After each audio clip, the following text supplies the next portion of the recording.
Bonjour à tous, bonjour à toutes. Ravi de vous accueillir pour ce grand moment que constitue aujourd'hui le lancement de l'ESCA Business Hub. Je suis Fabien Clerc de la rédaction de Newstank RH et avec mon ami Gilbert Azoulay, grand spécialiste de l'emploi, du monde de l'éducation. Nous allons cheminer ensemble jusqu'à 20 h sur un sujet d'actualité, le DRH face à l'hybridation des compétences, à la fois digital et RSE, donc deux enjeux, le digital et la RSE, dans un contexte où les organisations, nos organisations doivent transformer et aborder de front ces sujets, doivent acculturer leurs équipes, de sujets qui, on le verra, ne sont pas toujours faciles à rendre compatibles. On verra de quelle façon on peut concilier ces deux enjeux, avec deux temps dans notre rencontre. D'abord, un regard croisé sur le monde industriel, avec un focus tout particulier sur le monde de l'industrie. Et l'autre, le deuxième temps, on va regarder plus précisément ce que sont les incidences de ces transformations en cours dans le monde des services. Alors, pour cette émission, on a le plaisir d'être accompagné par les 6 campus de l'ESCA qui nous suivent à distance. Alors, si je parle de l'ESCA, je parle bien sûr des campus d'Angers, mais aussi de Paris, d'Aix-en-Provence, de Bordeaux, de Lyon, de Strasbourg. Évidemment, je salue aussi tous ceux qui nous suivent à distance. Sachez que nous garderons 5 minutes au terme de chaque séquence pour que vous puissiez poser vos questions via le chat de Livestorm. Peut-être un regard sur nos campus présents en vidéo avec nous à distance. Je crois qu'ils sont déjà au nombre de 5 ou 6. On salue Angers, Paris, Aix, Bordeaux, Lyon, Strasbourg. Merci d'être avec nous aujourd'hui pour cette séquence. Alors pour lancer, peut-être qu'on peut passer la parole à Paul Naon pour nous présenter un peu ce qui est la démarche de cette émission et du Hub. Paul Nathan, cher Fabien. Paul Nathan. Mais c'est pas grave. Mon cher Paul. Bonjour à tous. Donc je m'appelle Paul Nathan, je suis directeur de l'ESCA Business Hub et je suis ravi d'accueillir aujourd'hui pour cette inauguration tous nos invités qui vont effectivement débattre sur ce sujet ô combien actuel, puisque effectivement l'hybridation des compétences, c'est un sujet à l'ESCA qui nous tient vraiment à cœur, aussi bien dans la formation initiale que dans la formation continue, puisque pour la formation initiale, bien sûr, tous nos étudiants sont censés effectivement intégrer ces nouvelles compétences et les hybrider au fur et à mesure des années qui suivent à l'ESCA. Et pour la formation continue, aussi bien pour les salariés qui sont en voie de reconversion ou pour ceux qui sont en entreprise, c'est absolument essentiel qu'ils soient conscients de cela. Donc je crois que le débat que nous allons avoir et que tu vas diriger de main de maître, j'en suis certain, est vraiment à la hauteur de nos ambitions, puisqu'on a 11 débatteurs triés sur le volet, j'ai envie de dire. Et ce qui est intéressant, c'est que c'est un débat croisé, comme tu l'as dit, avec des représentants des grands comptes, des PME et des startups. Donc je crois que c'est important d'avoir, je dirais, une mixité de points de vue par rapport à ça. Donc ce que je vous propose tout simplement, c'est de jeter un œil un petit peu sur ce que c'est que l'ESCA Business Hub par un petit clip vidéo qui va être lancé incessamment. Mon cher Paul, allons-y. Voilà. Le monde s'accélère. De nouvelles technologies émergent constamment. Et l'apprentissage de leur utilisation doit suivre ce rythme. Petites, moyennes ou grandes entreprises ont besoin de s'adapter. Elles sont souvent en manque de compétences. Et c'est pourquoi nous souhaitons répondre aux besoins de formation d'aujourd'hui et de demain. Parce que nous devons tous nous former, Tout le temps partout. et par tous les moyens. ESCA Business Hub est la nouvelle entité événementielle de ESCA Executive Education. Et c'est avec elle que nous vous proposons d'explorer demain avant de vous former. Avec des rencontres inspirantes et innovantes, des événements de tout type. Conférences, tables rondes, webinars et bien d'autres surprises. Alors, soyez prêts. Le futur est déjà là. Il n'attend que vous.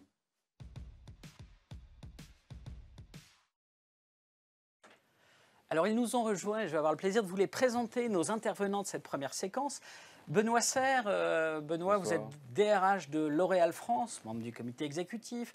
Alors L'Oréal, en France, c'est 50 marques, 13 000 salariés, 33 sites de production, un peu plus d'un quart de la production mondiale du groupe. Et puis, cher Benoît, à la ville, vous êtes aussi vice-président délégué de la NDRH. C'est ça. Double association qui fédère les porteurs du sacerdoce, qui est la fonction ressources humaines. Laurent Stéphan, vous êtes le cofondateur et le directeur de Formode Technologies, une belle PME d'ingénierie, de conception, devenue également producteur industriel, on en parlera, qui est à l'origine un spin-off de Thomson Multimédia avec une spécialité des produits grand public, notamment les télécommandes, même si ça n'est qu'une petite partie de votre activité, les télécommandes de nos box Internet. Et puis, vous vous êtes ouvert au métier des objets connectés, je crois depuis 2010. Un groupe qui représente aujourd'hui 40 millions d'euros de chiffre d'affaires, 90% du chiffre d'affaires réalisé à l'export, pour un petit peu moins de 200 collaborateurs. Deux intervenantes qui sont avec nous, alors qui n'appartiennent pas à proprement parler au monde industriel, mais qui œuvrent au quotidien pour accompagner les acteurs de l'industrie sur leurs enjeux RSE et digitaux. J'ai nommé Émilie Proyard, vous êtes vice-présidente marketing sales de Digital for Better, l'éditeur du logiciel Fruger, dont l'objet est d'améliorer l'empreinte environnementale des services numériques des entreprises. 50aine de salariés, mais un fort développement. C'est le monde des startups. 80-100 salariés prévus dès la fin de l'année 2023. Et vous êtes, on peut le dire entre nous, une ancienne élève de l'ESCA. Oui, bonsoir. Lauriane Lechalony, vous êtes la DRH France d'Ecovadis. Et Covadis, bah oui, c'est une agence de notation du développement durable, l'agence de notation, à la fois Green Tech, à mission. Donc c'est une entreprise qui elle-même s'inscrit dans une démarche RSE pour son propre fonctionnement. 1500 collaborateurs qui proposent une plateforme d'évaluation de l'impact social et sociétal des entreprises. Et vous évaluez aujourd'hui plus des 3/4 du CAC 40, 100 000 entreprises dans le monde. Et vous êtes, je crois, la 27e licorne française. Alors licorne, c'est 1 milliard d'euros, de dollars de chiffre de valorisation. De valorisation, on est bien d'accord sur le contexte. Vous êtes aussi, on le dit, une ancienne de l'ESCA. Pareil. Voilà. Alors, il manque une intervenante qui va nous rejoindre à distance d'ici la fin de cette séquence. C'est Béatrice Collin qui nous rejoindra depuis le campus d'Angers. Béatrice est la doyenne de la faculté de recherche de l'ESCA. Elle est enseignante-chercheuse et c'est une grande spécialiste des sujets liés au green et au digital. D'ailleurs, mon cher Benoît, Béatrice a commencé à travailler sur le cas d'une start-up qui est née au XXe siècle et qui est aujourd'hui un leader mondial. Elle a commis en 2015 un ouvrage sur L'Oréal dont le titre devrait vous aller droit au cœur. L'Oréal, la beauté de la stratégie. Voilà. On en parlera tout à l'heure. Et puis, je l'ai dit, pour m'accompagner, un grand spécialiste de l'emploi. Il n'y a que des experts. Et de l'éducation, pour le moins. Il y a les experts qui font, il y a les experts qui disent. Mon cher Gilbert, pour votre regard sur le monde. Oui, alors le sujet de l'hybridation, on en a parlé quand on a évoqué la préparation de cette table ronde. Et c'est vrai que les entreprises font face à une transformation sans précédent quand on parle du digital. Comment elles adressent cette problématique aujourd'hui, notamment face aux nouvelles générations qui sont en plus en attente forte de problématiques. On parle de quête de sens, même s'ils ne savent pas toujours ce que ça veut dire exactement. N'empêche que les entreprises ont un devoir de les accompagner dans cette direction. Et les écoles, l'ESCA notamment, ont un devoir. Donc comment on gère tout ça? Alors je sais que Benoît Serre est beaucoup sollicité par les médias pour parler de tous ces sujets quotidiennement. Hein. Je me suis réveillé ce matin avec vous sur Inter et je crois que ce soir vous serez encore sollicité. Mais c'est vrai que vous êtes quotidiennement sollicité avec d'autres sujets, on parle en retraite, mais ces sujets de transformation profonde des organisations. Alors comment vous faites? C'est à vous de répondre. Hein. Moi, je n'ai pas de solution, en tout cas. Et on va leur demander. Benoît, justement, donc on l'a dit, c'est plus la start-up du début du XXe siècle. On est sur un groupe mondial. Comment est-ce qu'on aborde des sujets aussi impactants sur l'ensemble de l'organisation que la digital, la transformation profonde liée au digital, et puis cette impérieuse nécessité de la démarche RSE? En fait, L'Oréal, effectivement, était une start-up au début du XXe siècle. Maintenant, c'est un peu plus gros. En fait, on les adresse concurremment plus qu'en parallèle en réalité. C'est vrai que la dimension tech, digital, L'Oréal s'en est saisi il y a quelques années déjà, avec la mise en place de la beauty tech. On a la conviction profonde que la tech doit permettre de développer des produits de manière différente, de mieux adapter nos organisations de production, notamment dans la dimension environnementale. Donc les choses fonctionnent en même temps. Et la deuxième chose, c'est que la tech nous permet de développer des outils au profit de nos collaborateurs qui leur permettent, notamment dans les zones de production, d'avoir des conditions de travail qui sont meilleures. Donc je pense que c'est deux sujets qui sont très difficilement concevables si on ne les mêle pas, quoi. Alors c'est vrai qu'après, il faut une conviction de fond. C'est-à-dire qu'il Si vous prenez les dimensions environnementales, L'Oréal est très engagé depuis extrêmement longtemps en réalité. C'est la fin des années 80 qu'on a arrêté tout test sur les animaux, par exemple. On était les premiers à faire ça. Et d'ailleurs, à l'époque, la pression sociale était assez faible sur ces sujets-là. Donc c'est vrai que, bon, de même qu'on s'est engagé d'ici 2030 à ce que 100% de nos sites de production soient carbone neutres. Donc ça, c'est évidemment, pour que ce soit carbone neutre, vous avez des problèmes de construction, des problèmes d'énergie, des problèmes de reclassement d'énergie, de réutilisation, mais également des sujets de tech, parce que la tech, elle sert à cela finalement. Et je crois que c'est important d'intégrer que la tech, ce n'est pas la modernisation pour la modernisation. Il faut laisser à la tech son rôle, qui est un rôle d'outil, et qui n'est pas un rôle de remplacement de tout, etc. Ce n'est pas vrai. C'est d'abord un rôle d'outil, et il faut le mettre au service d'un projet plus large. Donc c'est un moyen comme un autre. Alors, évidemment, ça impacte sur les métiers, sur l'organisation des métiers, sur la compétence des gens, etc. Oui, alors justement, comment est-ce qu'on accompagne les collaborateurs pour que dans l'ensemble de l'organisation, à l'échelle mondiale, quelle que soit l'implantation, on suive, on intègre à la fois les compétences nécessaires à cette transformation et puis cette appropriation. Mais il y a deux choses. L'Oréal, c'est 90 000 personnes dans le monde. Ouais.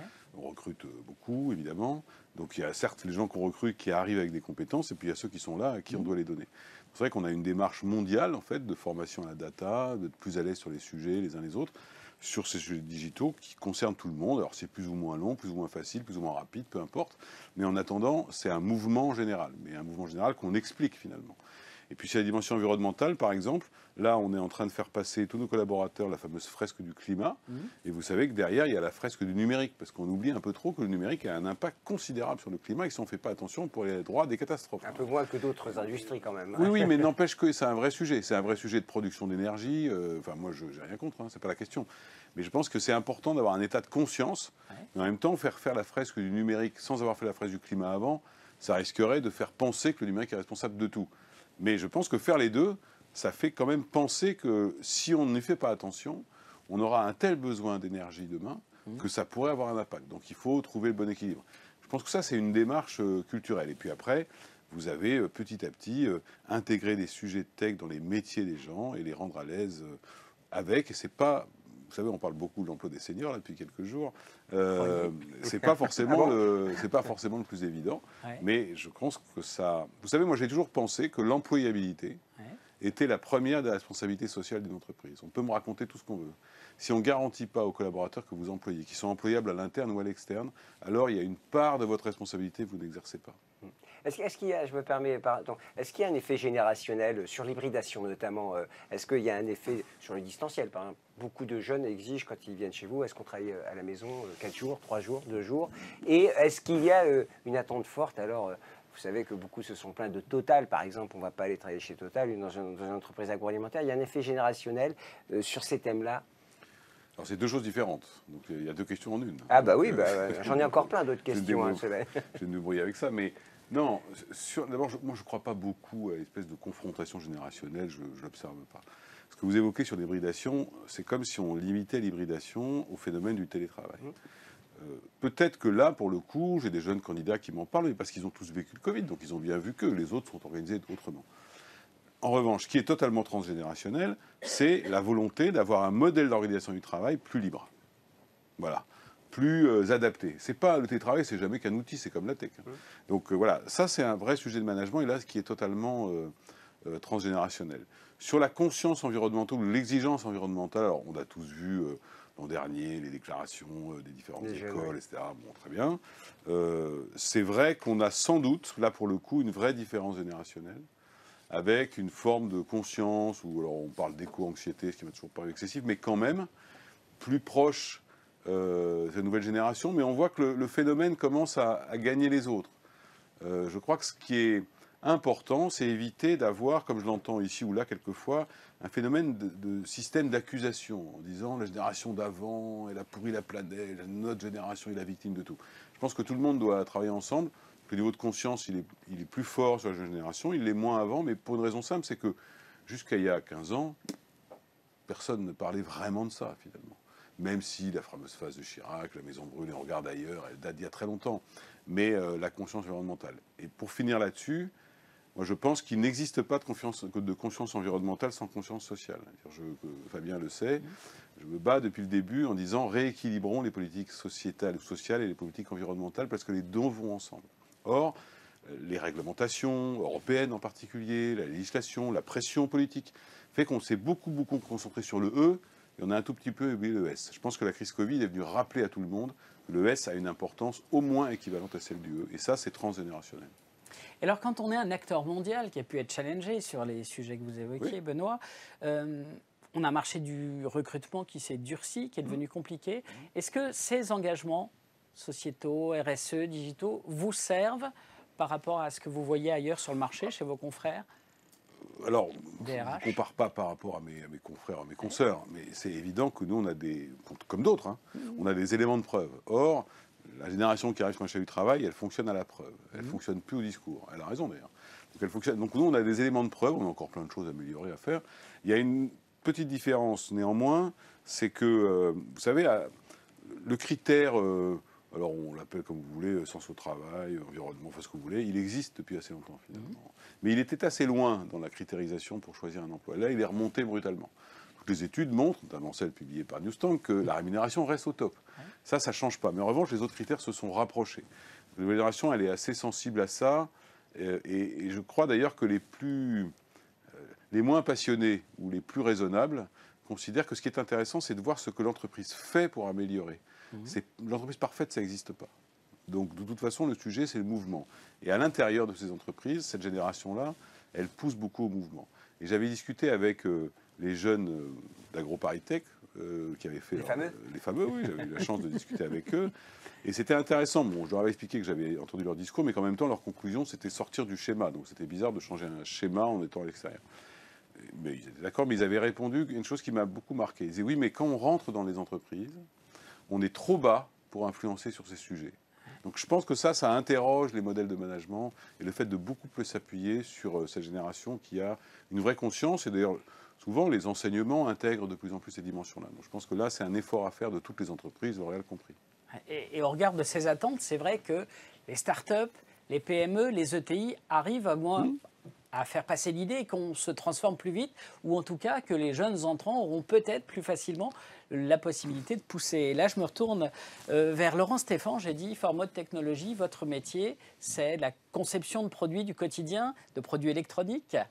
C'est les produits que vous connaissez tous, les télécommandes, donc ce que vous avez dans votre salon, donc c'est bien parce que tout le monde peut en parler, parce que tout le monde l'utilise.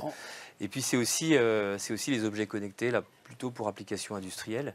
Alors nous, effectivement, moi je connais bien les grands groupes pour avoir vécu pas mal d'années dedans aussi, et je sais que c'est plus facile de changer une PME qu'un grand groupe. On n'a pas la même... célérité. Bien que certains grands groupes, on sait, sont mieux organisés que d'autres en termes de RH, notamment des groupes français, donc bravo à eux, bravo à L'Oréal, qui sont reconnus pour ça. En tout cas, c'est les candidats qui le disent. Nous, en tout cas, on n'a pas ces problèmes-là. On n'a pas le problème de convaincre dès qu'on a une idée, et souvent les idées viennent des dirigeants, ils ne sont pas nombreux.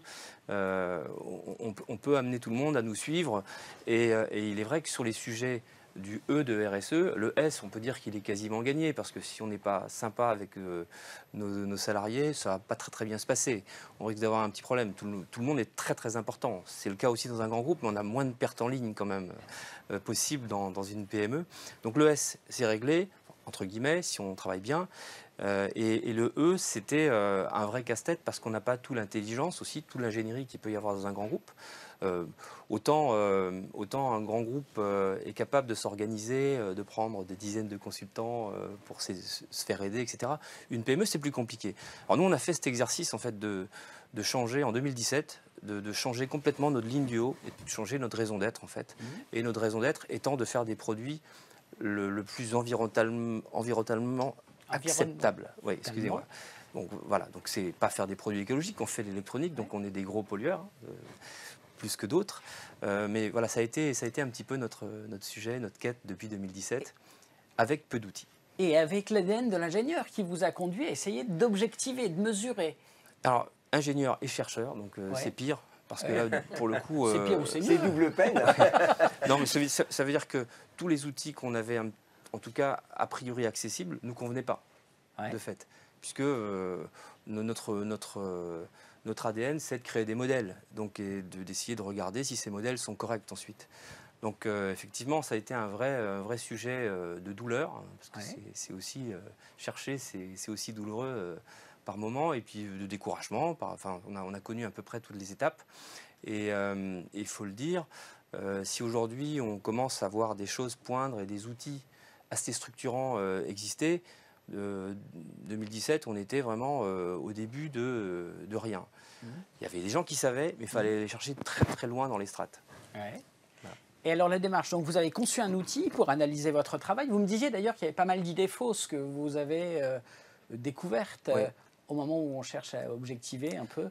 Alors on a conçu un outil qui est très très lié à notre activité. Alors, par chance, on a un produit qui est simple, la télécommande, donc on s'est basé sur le produit le plus simple qu'on conçoit.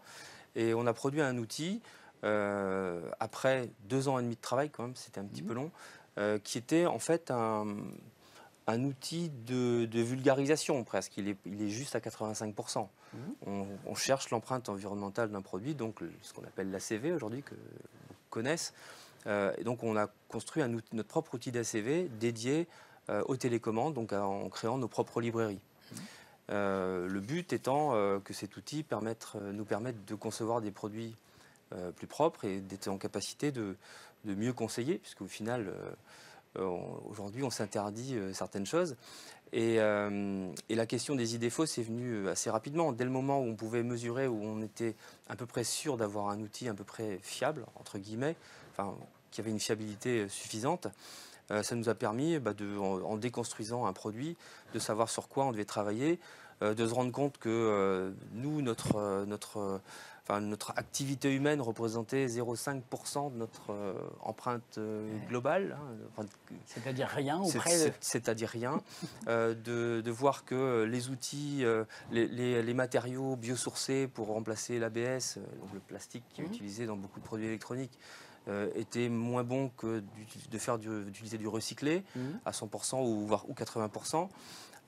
Et puis aussi de voir que rajouter un capteur solaire sur une télécommande, en tout cas standard, usuel à l'état de l'état de l'art, venait finalement dégrader l'empreinte environnementale du produit. De façon contre-intuitive. Donc c'est une contre-intuition totale. Absolument. Voilà. Il y a une anecdote d'ailleurs que vous me racontiez à ce propos. Pour engager toute l'entreprise, vous avez des challenges, des idées amusantes et qui concernent tout le monde. Je pense au cas de votre responsable de la soutenabilité pour un gros salon B2B. Vous avez fait l'expérience de lui faire le trajet, ou il a voulu faire le trajet à vélo, et vous avez analysé le résultat. Oui, en fait, on a recruté la perle rare, qu'on est allé dénicher dans l'université de Manchester, qui a une formation sur ce sujet-là pour créer vraiment des experts de l'ACV. On lui a demandé, je lui ai proposé, il sait qu'il est cycliste, d'aller de Nantes à Amsterdam à vélo. Ah, quand même. Oui, ça fait une belle distance. Oui. Sympa. Mais c'est quelqu'un de très engagé. Oui, c'était un petit peu... J'étais pas sûr qu'il accepte. Mais il a accepté. Et donc au final, il a passé une semaine sur les routes. Il a fait son calcul d'empreinte CO2. Et il est arrivé à Amsterdam avec ses calculs en main. Et il a affiché les résultats sur le salon. Donc il y avait son vélo et ses résultats. Ouais. Et malheureusement, il a été battu par le train. Donc jusqu'à présent, parce que c'est absolument contre-intuitif aussi, mais le fait de faire beaucoup d'efforts sur le vélo fait qu'on mange plus et on a besoin plus de calories, donc de protéines, etc. Donc voilà, donc ça c'est des genres d'exemples un petit peu marrants qu'on essaie d'utiliser, mais aussi pour montrer que le calcul, la mesure réelle est le seul outil valable pour se mesurer finalement. Alors dans les décisions plus stratégiques de l'entreprise, une entreprise qui était d'abord une entreprise de design, de conception, d'ingénieur, vous avez décidé dans cette stratégie de rapatrier une partie de votre production et de réinternaliser en vous dotant d'un outil industriel. Oui, alors ça c'est plus, je ne sais pas si c'est une frustration d'avoir délocalisé ou disséminé, enfin d'être sorti du manufacturing dans l'électronique en public, c'est dans une autre vie. Mais en tout cas, effectivement, on a décidé de rapatrier notre usine plus près près de l'Europe et notamment en Tunisie, puisque on produit en Tunisie, au Portugal. Donc voilà, on a abandonné toutes nos productions Asie pour ce qui est des objets connectés. Quelles sont les nouvelles compétences dont vous avez besoin pour la mise en œuvre de cette stratégie? Vous avez parlé de votre recrutement du patron de la soutenabilité, enfin du responsable de la soutenabilité. Quelles sont les autres grandes compétences dont vous avez besoin? Alors en fait, quand on a fait ce programme-là, quand on a commencé ce programme qui avait un code où les gens avaient du temps, tout le monde dans l'entreprise avait du temps à y consacrer. Bon, on n'avait pas grand-chose, on ne savait pas, et on a trouvé assez peu d'outils de formation pratiques. Aujourd'hui, ça commence à exister, il y a un peu de formation, mais en fait, on a vraiment besoin de gens formés, et on a surtout besoin que chaque ingénieur qui sorte de l'école ait au moins ça dans son cycle, sache de quoi il s'agit, l'analyse du cycle de vie, avoir une vraie analyse systémique des choses. De la même manière que les gens du marketing. Quelqu'un qui va décider d'un produit, s'il n'a aucune idée de ce qu'est une ACV, s'il attend juste la science de son ingénieur ou de son chercheur, ça ne va peut-être pas être suffisant. Donc ce qui est important, et d'ailleurs il y a une demande des plus jeunes, c'est sûr, ce qui est important, c'est qu'ils sachent vraiment dans quoi ils mettent les pieds dès le moment où on développe un produit ou un service. Et pour ça, il faut être formé. Donc là, c'est un message au monde académique. C'est là qu'on doit semer les premiers niveaux de compétences. Premier niveau de compétence. Et le deuxième, et je suis d'accord avec monsieur, la question de former aussi tout au long de la vie ses propres salariés, parce que les meilleurs experts de ces produits, c'est ceux qui les conçoivent aujourd'hui. Donc des cycles adaptés à nos experts, on va dire, métiers, sont aussi presque indispensables. Alors d'où l'intérêt de ne pas couper le fil du monde de l'académique. Ça ira droit au cœur de nos amis de l'ESCA Executive Education, c'est la raison d'être. Et pour rassurer tout le monde, on peut aller de l'outil le plus, on va dire, simple possible quand on doit avoir une vision un petit peu du haut, à l'outil vraiment extrêmement fin quand on doit travailler dans le détail. Si le sujet infuse en Europe, prise en compte des sujets environnementaux, l'enjeu RSE, avez-vous le sentiment, puisque vous êtes sur un marché mondialisé de l'électronique grand public, que cette appropriation, cette intégration du sujet, c'est quelque chose d'homogène à l'échelle mondiale ou pas? Alors, il y a des endroits où c'est encore très très difficile. Enfin, l'Amérique latine, par exemple, on n'en est pas là, hein, ça c'est sûr. L'Europe du Nord, évidemment, ils sont très très en avance sur nous, y compris, j'inclus le Royaume-Uni, donc, qui a vraiment fait des choses bien avant nous. Nous, on a encore un tout petit peu de mal, si on parle de la France cette fois-ci. Il y a certaines entreprises qui ont positionné ça dans leur mission, puisque ça se passe au niveau quasiment des actionnaires. Il faut que tout le monde soit d'accord. En tout cas, il faut que le principal intéressé soit d'accord. On voit qu'il y a des progrès de fait, mais c'est très dur de changer. En fait, c'est un changement qui va prendre 3, 5, peut-être 10 ans. Donc, voilà. Mais tout le monde n'est pas encore tout à fait dans cette démarche. Certains retardent le moment où il va falloir y aller, mais on n'a pas tellement le choix. Sur le marché du recrutement, on parlait des grandes boîtes qui sont rentrées de façon active et visible. Vous, sur le marché du recrutement, cet engagement, d'ailleurs, dont vous avez fait un changement de baseline du groupe, puisque je crois que c'est réduire l'impact environnemental de l'électronique. Donc, c'est écrit dans le code génétique de l'entreprise. Ça vous sert pour recruter vos ingénieurs sur un marché tendu, vos développeurs? En parlant, oui, alors ça c'est clair. C'est évident qu'aujourd'hui, on n'a pas trop de mal à recruter. Ça, c'est plutôt... c'est un privilège. Bah oui, c'est un privilège. Et là, pour le coup, de 25 à 45 ans, enfin, ou à 50 ou 55, enfin, peu importe. Tout à l'heure, vous parliez un petit peu de nous. Je suis un petit peu dans cette tranche d'âge. C'est sûr que peut-être que c'est un petit peu moins prégnant. C'est pas évident quand même. Dans les pays du Nord, justement, même rien que la Hollande, c'est des sujets qui sont extrêmement vifs. Et c'est facile de motiver des gens à entrer dans un projet comme ça, c'est sûr. Et une question juste sur le marché de l'emploi. Est-ce que le pouvoir a changé de camp? Alors avant, c'était le recruteur. On rentrait chez L'Oréal et le recruteur de L'Oréal, tout puissant, regardait le petit jeune. Est-ce que là, il peut imposer quelques conditions? En tout cas, il peut en discuter de manière beaucoup plus évidente. C'est une bonne question. Alors, nous, dans notre secteur, ça a un petit peu bougé, mais on est vraiment à la limite du numérique. On n'est pas tout à fait dans les ESN, etc., où là, c'était un petit peu le mercato généralisé. Hein. Nous, on n'a pas trop ça. On a des experts, on a des gens plutôt matures. On a beaucoup de designers aussi, donc du coup, ça met beaucoup de sens à ce qu'on fait. Enfin, je ne veux pas parler pour la profession en général, mais bien sûr que c'est compliqué de recruter pour tout le monde. Nous, on n'a pas trop connu ça après la période Covid, justement. Alors, je continue avec Émilie. Émilie, avec Fruger, qui est votre solution logicielle. Vous nous rappelez que l'empreinte numérique, c'est 4% des émissions mondiales de gaz à effet de serre. En gros, c'est le niveau de l'aérien. Benoît en parlait tout à l'heure. La révolution digitale a un impact direct. Et alors, votre métier, c'est d'accompagner les industriels comme les entreprises de services dans l'optimisation de la réduction de leur impact, leurs outils. Exactement. Ouais. On a la joie d'accompagner L'Oréal, notamment, qui est client, tout comme l'ADEME. Effectivement, ça fait partie de ces grands groupes industriels aux côtés de l'Agence de transition environnementale, qui travaille à ces sujets et depuis un petit moment. Ouais. Et donc, on est effectivement très fiers de les accompagner sur cette mesure qui est en fait un ACV simplifié. On parlait d'analyse de cycle de vie. C'est un ACV simplifié. On va aller regarder quel est l'impact des services numériques, donc des sites web, des sites intranet, extranet, tout ce qui est flux digital, pourquoi pas même logiciel derrière l'industrie. Et on va aller regarder quel est l'impact non seulement sur l'environnement, mais aussi sur le S, le social. Et sur tout ce qui est sobriété technique, fonctionnelle du code et du design. Et j'insiste vraiment sur la partie effectivement sociale, tout ce qui est normes d'accessibilité, on en parlait tout à l'heure avec Benoît, c'est un sujet qui a été trop peu oublié. Chez Digital for Better, qui édite Fruger, on est une entreprise de l'économie sociale et solidaire, donc c'est ancré vraiment dans nos valeurs, notre ADN.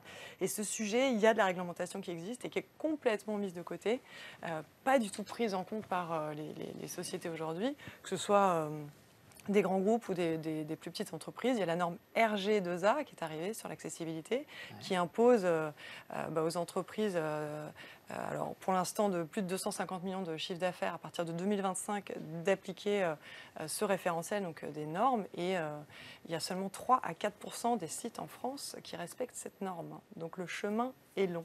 D'ailleurs, est-ce que les deux se servent, le fait de travailler l'optimisation de l'accessibilité, l'optimisation des ressources consommées, c'est des trajectoires qui peuvent être cohérentes? Alors oui, c'est tout à fait vertueux. En fait, quand on travaille les KPI RSE de manière générale, donc l'empreinte environnementale, que ce soit les gaz à effet de serre, l'eau ou l'énergie, qu'on travaille les sujets d'accessibilité, mais aussi d'inclusion. Donc l'accessibilité, c'est vraiment tout ce qui est lié au handicap visuel, cognitif, etc.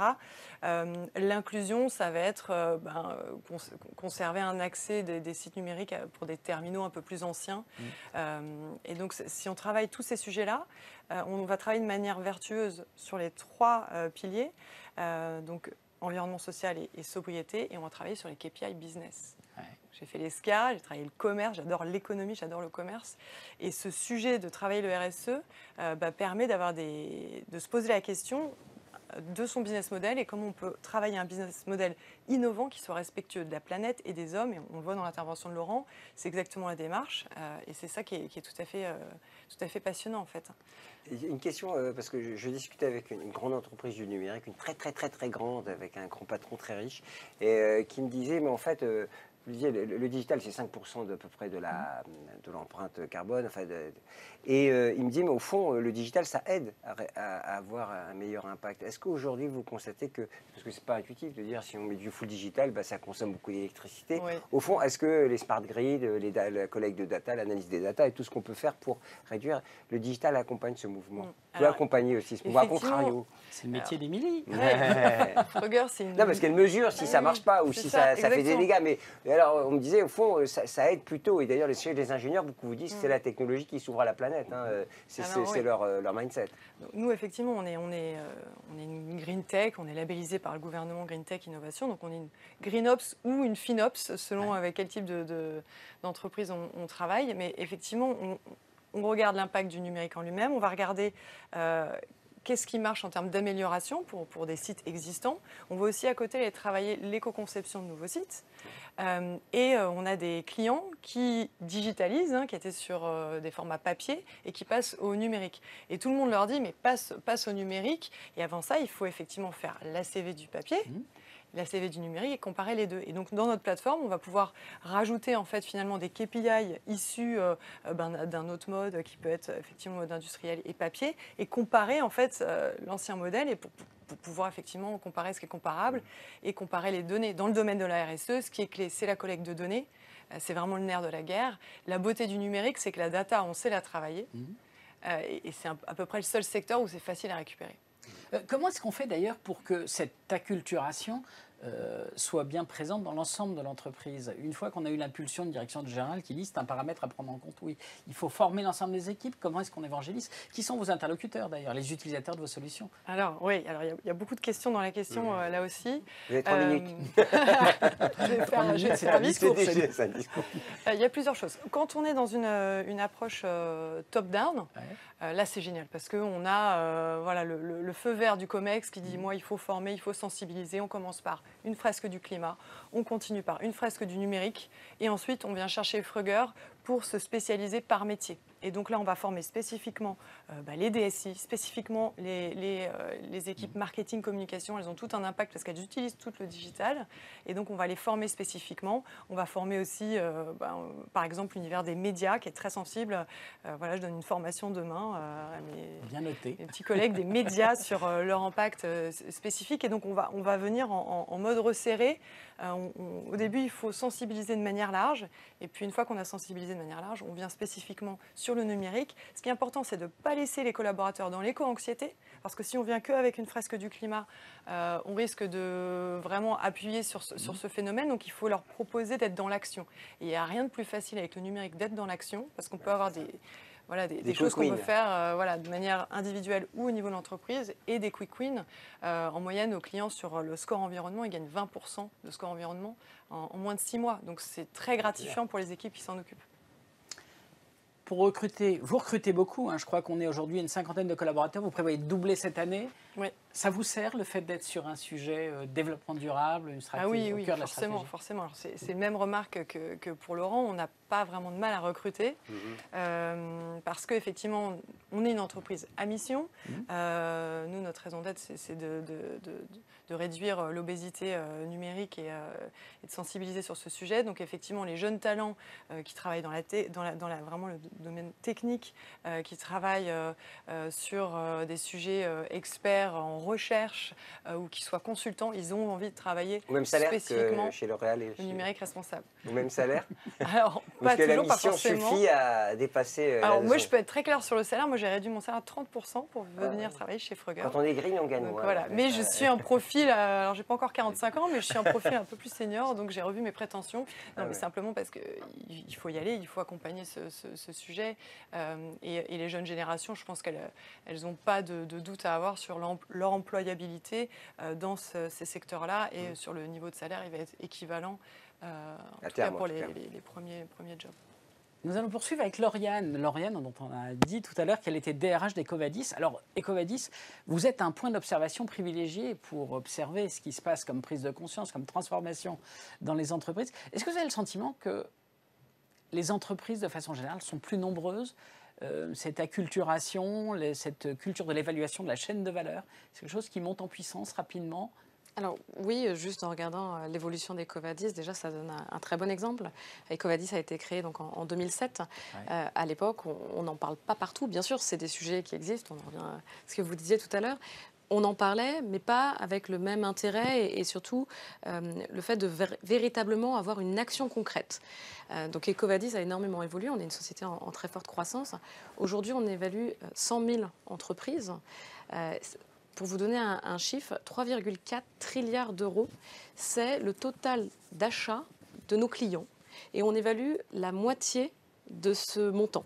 Ouais. Ce qui permet de montrer qu'il y a un impact extrêmement important d'évaluer la chaîne de valeur, donc à savoir tous les fournisseurs des sociétés. Et donc EcoVadis, quand ça a été créé, c'est de se dire comment on peut avoir un impact finalement beaucoup plus rapide. Bien sûr, la société civile, les consommateurs vont pousser énormément les sociétés à prendre un certain nombre d'actions. On voit dans les 5 dernières années surtout une transformation du réglementaire. La réglementation pousse de plus en plus dans l'ensemble des pays, certains plus avancés que d'autres. On avait des exemples tout à l'heure. C'est sûr, si on regarde le côté environnemental, un grand nombre de pays poussent dessus. L'Asie est peut-être moins en avant sur ces sujets. Et pourtant, dans les dernières années, on voit une transformation drastique des mises en place d'actions. Sur le droit social, la France est quand même une société avec un droit français du travail très, très robuste. L'Allemagne avec le dialogue social qui est très poussé. Donc, on va avoir des pays avec des très grandes diversités. Nous évaluons dans 200 secteurs, 175 pays. Donc ça permet en effet d'avoir un véritable observatoire et de regarder comment la transformation est en train de s'amener. Et on continue de voir des sociétés de plus en plus augmenter les fournisseurs qu'on va évaluer, de parler aussi autour d'eux de plus en plus. C'est une grande transformation. Donc c'est vrai que c'est en marche. Maintenant, il faut s'assurer que ça soit fait pour les bonnes raisons, avec surtout de la mise en place derrière. On est une agence de notation, mais notre objectif, c'est véritablement, comme entreprise à mission, de guider l'ensemble des entreprises vers un monde durable. Les guider, c'est leur donner les clés pour, à travers la notation, voir comment s'améliorer et avoir un meilleur impact environnemental, social et sociétal. Et puis la puissance d'achat que vous évoquiez est une bonne illustration de la puissance de transformation dès lors qu'on impulse. Comment est-ce qu'on forme en interne ses propres équipes? Parce que vous êtes nombreux et la culturation, c'est vous qui participez de la transformation. Comment est-ce qu'on délivre cette compétence? Je crois que vous aviez créé une école ou une formation dès la création de l'entreprise. Exactement. Donc on a aujourd'hui 1500 collaborateurs. Il y a 2 ans, on en avait 550. Donc très grosse transformation chaque année. Donc il faut être capable déjà de recruter. On parlait tout à l'heure de comment attirer. Et forcément, quand vous avez une mission positive, c'est plus facile que lorsque vous êtes une société gros pollueur qui pourtant doit attirer ces mêmes profils parce que ça leur permet de mettre en place les actions. Donc on arrive à attirer, mais le développement durable ne sont pas forcément des formations qui existent partout, où l'expertise, elle existe dès le début. Et donc, dès la création de l'entreprise, nos cofondateurs avaient eu cette idée de se dire, il faut qu'on les crée, ces compétences. Donc, avec des partenariats avec des écoles, des universités partout dans le monde, mais aussi en interne, parce qu'on est l'une des rares entreprises de notation en développement durable. Donc, notre méthodologie, elle s'apprend à travers l'entreprise. Et donc, en effet, on a créé une université interne et donc on forme l'ensemble de nos collaborateurs dès qu'ils arrivent, entre 1 et 3 mois, à 100% pour qu'ils maîtrisent toute l'expertise qui va être nécessaire pour évoluer et pouvoir avoir surtout une très haute qualité d'évaluation. C'est ce qui est le plus important pour nous. Alors vous avez aussi, vous, de gros objectifs de recrutement. Vous êtes 1500, vous prévoyez combien de recrutements en 2023 ? 600 à peu près, donc moins que l'année dernière. C'est pas mal. Parce que, en effet, pour 750 l'année dernière, mais l'objectif, c'est aussi de continuer la croissance avec ce qu'on va appeler la scalability, donc vraiment la capacité aussi d'automatiser, de digitaliser de plus en plus de choses pour donner plus de parcours en plus de carrière à nos collaborateurs, donc qui évoluent déjà à très haute vitesse, parce que certains collaborateurs pouvaient être, il y a 10 ans, stagiaires et aujourd'hui, membres du comité de direction. Donc, en effet, il y a une capacité de croissance avec l'entreprise. Mais ce que l'on veut s'assurer, c'est que les compétences, elles suivent, le recrutement soit là pour répondre à tous nos besoins, avec bien sûr l'ouverture dans différents pays. Donc l'année dernière, on a ouvert 8 nouveaux pays. Et donc, on va continuer aussi de se développer à l'international.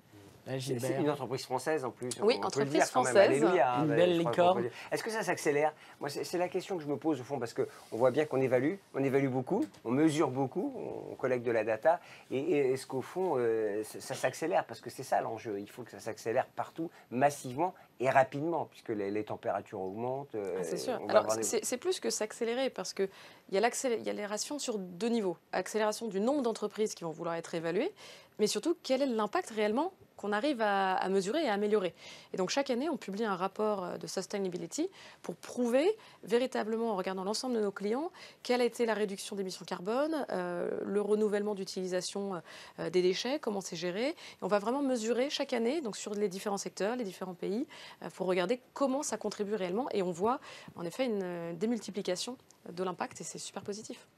L'effet levier existe. L'effet levier, totalement. Vous payez vos petits jeunes le même prix que chez Fruger et que chez que chez L'Oréal. Je ne connais pas les grilles de salaire de mes collègues. La DRH connaît moins les prix chez vous. Vous connaissez les salaires chez vous. Mais il y a d'autres moteurs, tu sais, le stagiaire Mais qui rentre au COMEX, la barre pour Benoît. Enfin, et la Lisa rémunération Hannivois. arrive en tête, Benoît, vous l'avez rappelé. La rémunération est arrivée en tête des critères. Oui, vous savez, pendant la crise Covid, vous m'avez annoncé que les gens ne s'intéressaient plus à l'argent. C'est pas tout à fait exact. D'ailleurs, j'ai remarqué que le critère rémunération évolue, c'est inversement proportionnel à la charge d'emprunt. C'est-à-dire que quand les gens arrivent et qu'ils ont des emprunts, des enfants, tout d'un coup, ils sont plus sensibles au sujet. Et je pense que c'est pas plus mal, d'ailleurs. Il y avait une excellente enquête de la NDRH au sortir de la crise sanitaire qui remettait les choses. Mettait les choses un peu dans l'ordre. Qui remettait l'église au milieu du village. Comme les salaires au milieu du village. Voilà. On va se tourner vers le campus d'Angers, puisqu'on a la chance d'avoir avec nous, je vous l'avais annoncé. Et elle est là, Béatrice Collin, qui est digne de la faculté de recherche de l'ESCA. Chère Béatrice, est-ce que vous m'entendez ? Alors, je vous entends très bien. Est-ce que vous m'entendez, vous ? Oui, si vous parlez bien près du micro, je vous entends parfaitement. Je ne sais pas si vous avez... Non, c'est top. Je ne sais pas si vous avez entendu tout à l'heure Benoît Serre qui... Et je sais que vous êtes sur cette idée qui, en démarrant, nous disait combien il fallait appréhender simultanément les deux sujets que sont le digital et la RSE. Je crois que c'est votre approche et ce par quoi nous avions commencé d'ailleurs notre entretien, chère Béatrice. Oui, tout à fait. C'est-à-dire, en fait, moi, je suis tout à fait d'accord qu'il y a ces deux lames de fond, en fait, hein, le digital et puis la RSE, enfin, le green et le digital qui aujourd'hui marquent les entreprises depuis 15 ans, voire maintenant, vraiment 10 ans réellement. Mais en fait, qu'au-delà de ces deux éléments qui ressortent, c'est un peu les faces émergées de l'iceberg. Et que derrière, en fait, ces lames de fond du digital et du RSE, en fait, c'est vraiment, on est face à des transformations sociétales extrêmement profondes.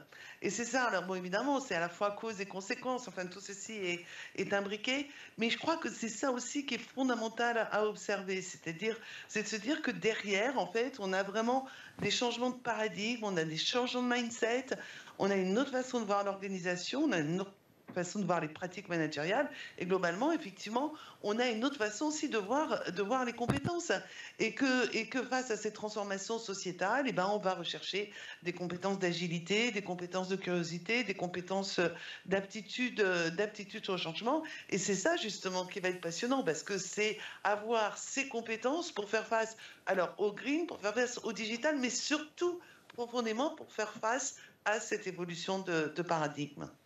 Et vous insistiez sur le fait qu'un des enjeux, d'ailleurs, des problématiques pour les entreprises, c'était de passer de l'engagement individuel de tel ou tel à cette transformation collective absolue de l'organisation. Quel rôle parce qu'effectivement, on sait très bien dans les entreprises, on a beaucoup de systèmes d'évaluation individuelle.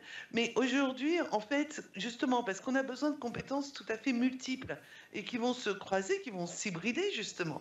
Et donc, on doit faire travailler ensemble des gens qui vont être différents et qui vont apporter cette diversité et cette richesse. Et on doit les faire travailler ensemble, non seulement à l'intérieur de l'entreprise, d'où l'importance de valoriser les succès collectifs au sein de l'entreprise, mais on doit aussi les faire travailler à l'extérieur de l'entreprise, on doit les faire travailler en partenariat au sein de son écosystème. Et donc là, effectivement, on passe vraiment de l'individuel au collectif. Et c'est très important parce qu'aujourd'hui, comme je disais, c'est cette question de capacité d'expérimentation, cette question d'agilité, de changement, de curiosité. En fait, c'est quelque chose qu'on va faire vraiment en collectif. C'est pas un individu seul qui peut porter toute cette transformation et toutes les compétences qui vont être nécessaires à porter cette transformation. Béatrice, on parle souvent des jeunes comme étant les plus demandeurs, les plus en attente sur le sujet. Je crois que vous n'êtes pas tout à fait de cet avis, on l'a déjà évoqué tout à l'heure autour de cette table. Oui, moi, effectivement, parce qu'on parle beaucoup de la génération X, Y, Z, et en fait, ce qu'on s'aperçoit, et ça, je crois que c'est très, très important, et on voit ça vraiment comme phénomène assez marquant dans les entreprises, en fait, cette capacité à rentrer dans cette transformation sociétale. En fait, on retrouve aussi tout autant les gens, en fait, les plus de 50 ans. Donc, c'est vrai aussi que quand on parle d'employabilité, en fait, il faut aussi se dire qu'aujourd'hui, ces gens de plus de 50 ans, qu'on imagine peut-être plus conservateurs, en fait, sont des gens qui rentrent peut-être parfois plus facilement que des personnes plus jeunes, parce que peut-être qu'ils ont aussi plus de recul, peut-être plus de recul sur le monde, enfin, et qui leur permet en fait de comprendre peut-être mieux en fait ce qui est en train de se passer. Peut-être qu'ils sont appris aussi dans le rush, pourquoi pas, de remboursement d'emprunt. Mais en fait, en tout cas, on est vraiment dans ce système où on s'aperçoit que c'est complètement multigénérationnel et qu'on n'a pas de clivage, bien au contraire, en fait, sur ces questions-là. Béatrice, le cas de la transformation dont on a parlé tout à l'heure, la transformation de L'Oréal vous a intéressé, et je l'ai dit en lançant cette rencontre et cette séquence que vous aviez commis un ouvrage sur la transformation de L'Oréal. Qu'est-ce qui vous a intéressé dans la transformation de ce groupe ? L'ancienne start-up. Justement, je crois que oui. Non, mais je crois que ce qui est vraiment, intéressant chez L'Oréal, je crois que ça a été exprimé. L'Oréal a fait sa transformation environnementale, sa transformation digitale, et je crois que justement, il y a eu cette prise de conscience chez L'Oréal, mais il y a déjà plusieurs années, que derrière tout ça, il y avait une vraie transformation organisationnelle qui se mettait en œuvre. Et L'Oréal s'est donné les moyens aussi de gérer cette transformation organisationnelle au niveau de l'ensemble du groupe. Effectivement, c'est un grand groupe, donc c'est aussi des très très grands chantiers. Mais moi, je crois aussi ce qui m'a surtout intéressé chez L'Oréal d'observer, c'est aussi le fait, et ça je crois que c'est très très important, c'est qu'il ne faut pas du passé faire table rase. Et que ces grandes transformations, en fait, c'est aussi des transformations qui vont se construire d'abord et avant tout à partir de l'identité de l'entreprise, à partir de la culture de l'entreprise. C'est ça qui va lui donner sa sécurité et sa sérénité, en fait, pour faire face aux transformations. Et ça, c'est quelque chose de très important chez L'Oréal. L'Oréal, il y a vraiment des piliers qui sont de son identité qui sont extrêmement forts. Et L'Oréal a eu cette capacité à les revisiter, en fait, tout en les gardant, mais les revisitant, en fait, pour pouvoir justement se construire et conduire cette transformation. Je propose qu'on se tourne vers notre public parce qu'on a quelques questions et la première risque de nous emmener très loin, mais tant pis, on prend le risque. Elle est une interpellation de Benoît. Oui. Une question sur le système pyramidal évoqué par Monsieur Serre. Pensez-vous qu'une entreprise devrait être démocratique, cher Benoît ? Oh là là là. Vous avez 3 minutes. Libéré, délivré. J'ai 3 heures. Donc, vous savez qu'avant d'être chez L'Oréal, j'étais DRH de la Massif. Oui. Une entreprise qui est une mutuelle, qui n'a pas d'actionnaire, etc. l'ESS. Donc voilà, je crois que il faut pas. Une entreprise a toujours besoin de verticalité. Moi, j'ai eu l'occasion d'en discuter avec le patron d'une licorne, mais qui n'est pas 27e, mais qui est plutôt devant. Et je crois qu'on confond trop souvent la pyramide et la verticalité. C'est-à-dire que les gens n'ont pas besoin que tout le monde donne son avis sur tout. En revanche, ce qui est mortel dans les entreprises, et moi je regarde avec beaucoup d'intérêt les entreprises comme la vôtre, ou comme la vôtre, qui démarrent ou qui se développent très vite, parce que mon souci, c'est comment vont-elles faire pour éviter la bureaucratisation qu'ont connue les grandes entreprises, c'est-à-dire les étages de management qu'il y a partout. Donc quand je dis qu'il faut faire attention à la pyramide, je dis ça, plus vous mettez de chefs, moins vous avez de subsidiarité. Moins vous avez de subsidiarité, moins vous avez d'autonomie. Moins d'autonomie, moins vous avez de confiance, moins vous avez d'innovation. C'est une espèce de chemin absolument inévitable. Et ça, c'est un vrai défi. J'entendais vos chiffres de progression. Et donc, c'est un sujet qui, je rencontre beaucoup de patrons comme ça, de grosses start-up, de licornes, pour essayer de leur dire, mais comment on fait pour éviter de tomber dans la bureaucratisation? Et l'autre point, et je finis là-dessus, c'est qu'il faut absolument y aller. Pourquoi? Parce qu'aujourd'hui, alors là, pour le coup, c'est générationnel. Il y a une espèce de demande de travailler de manière plus associée, plus plate, passer d'un projet à l'autre. Or, les politiques de rémunération des entreprises sont souvent fondées sur la pyramide. Et donc, j'ai beaucoup apprécié ce que vous aussi, mais notamment ce que vous aviez dit sur la notion d'expertise. Moi, je me bats pour dire, dans les entreprises, il y a le management et il y a l'expertise.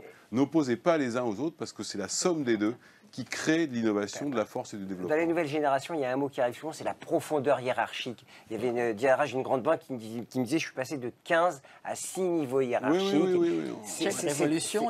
Non, mais ça, c'est très difficile. C'est un mot-clé. Ce qu'il faut bien comprendre, parce qu'un jeune, il arrive, il ne veut pas demander 3 fois l'avis avec qui va demander à l'étage non, dessus, mais c'est fini. D'abord, c'est difficile parce que les organisations, notamment en France, ont quand même été beaucoup fondées sur la hiérarchie, le présentéisme et le contrôle, comme ça.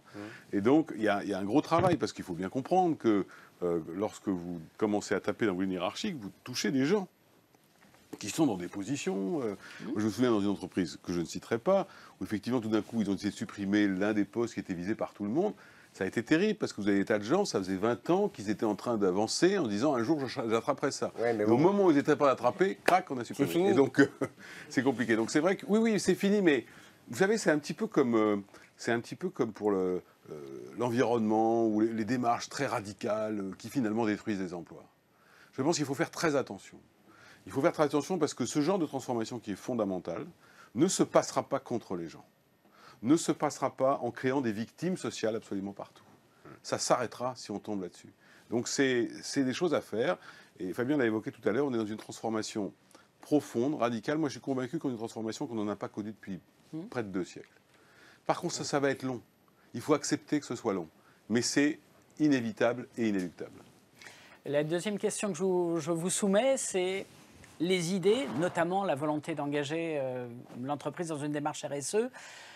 Dans les PME ne viennent pas forcément des paysans, des dirigeants qui peuvent être paysans. Est-ce que c'est pas là une vraie valeur ajoutée des PME que de pouvoir pousser des idées, que d'avoir ce sentiment qu'on peut transformer l'organisation? Plus difficile à faire passer dans un groupe structuré, même si la hiérarchie n'est pas pesante, elle existe. Ça revient un peu à la question de l'organisation de l'entreprise. C'est-à-dire qu'en fait, il faut un peu de verticalité, ça c'est indispensable, et notamment elle peut être basée sur l'expertise, elle peut être basée sur la légitimité qu'ont certains. Moi j'ai vraiment tous les âges dans l'entreprise, ça va de 64 à 23 ans. Quoi. Donc celui qui a 64 ans, il est aussi là parce que c'est quelqu'un expert et il est dans le domaine commercial en plus. Donc personne ne peut remettre en cause sa légitimité. Mais la question, évidemment, dans une PME, c'est plus facile de faire naître des initiatives. Et on peut juste avoir une idée, se dire, voilà, c'est ça la tendance, et là, maintenant, qu'est-ce qu'on peut faire autour de ça? Et les gens se l'approprient assez facilement. Ça dépend aussi de sa propre organisation, évidemment, de l'ADN de l'entreprise. Il y a des entreprises plus ouvertes que d'autres. On peut être passé dans les arcanes d'un grand groupe et être extrêmement borné et insupportable. Et comme moi, être très très ouvert et faire en sorte que ça marche, tout en capacité de décider quand même. Merci, ainsi s'achève cette séquence et je pense qu'on peut remercier et saluer nos intervenants. Merci Benoît, Laurent, Émilie, Lauriane, Béatrice, et on va pouvoir, sans transition, appeler le jingle qui nous amènera à notre deuxième séquence. Merci à vous. Merci à vous. Merci.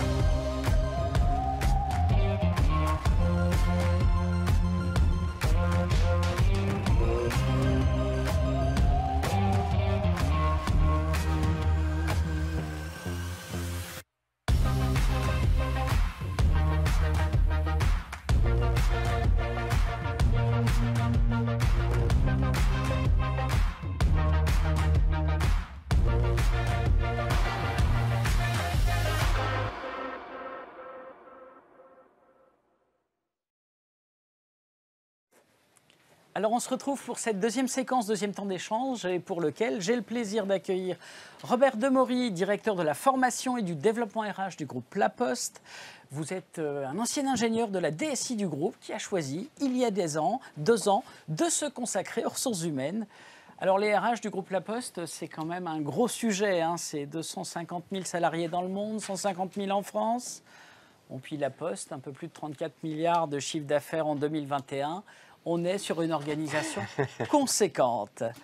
Nathalie Estrada, qui est à distance depuis le campus de Bordeaux, que nous verrons dans quelques... Voilà, que je vois l'image et que je salue, chère Nathalie. Vous êtes DRH de Cdiscount.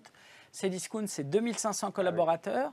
La filiale de distribution en ligne de e-commerce que nous connaissons tous, filiale du groupe Casino.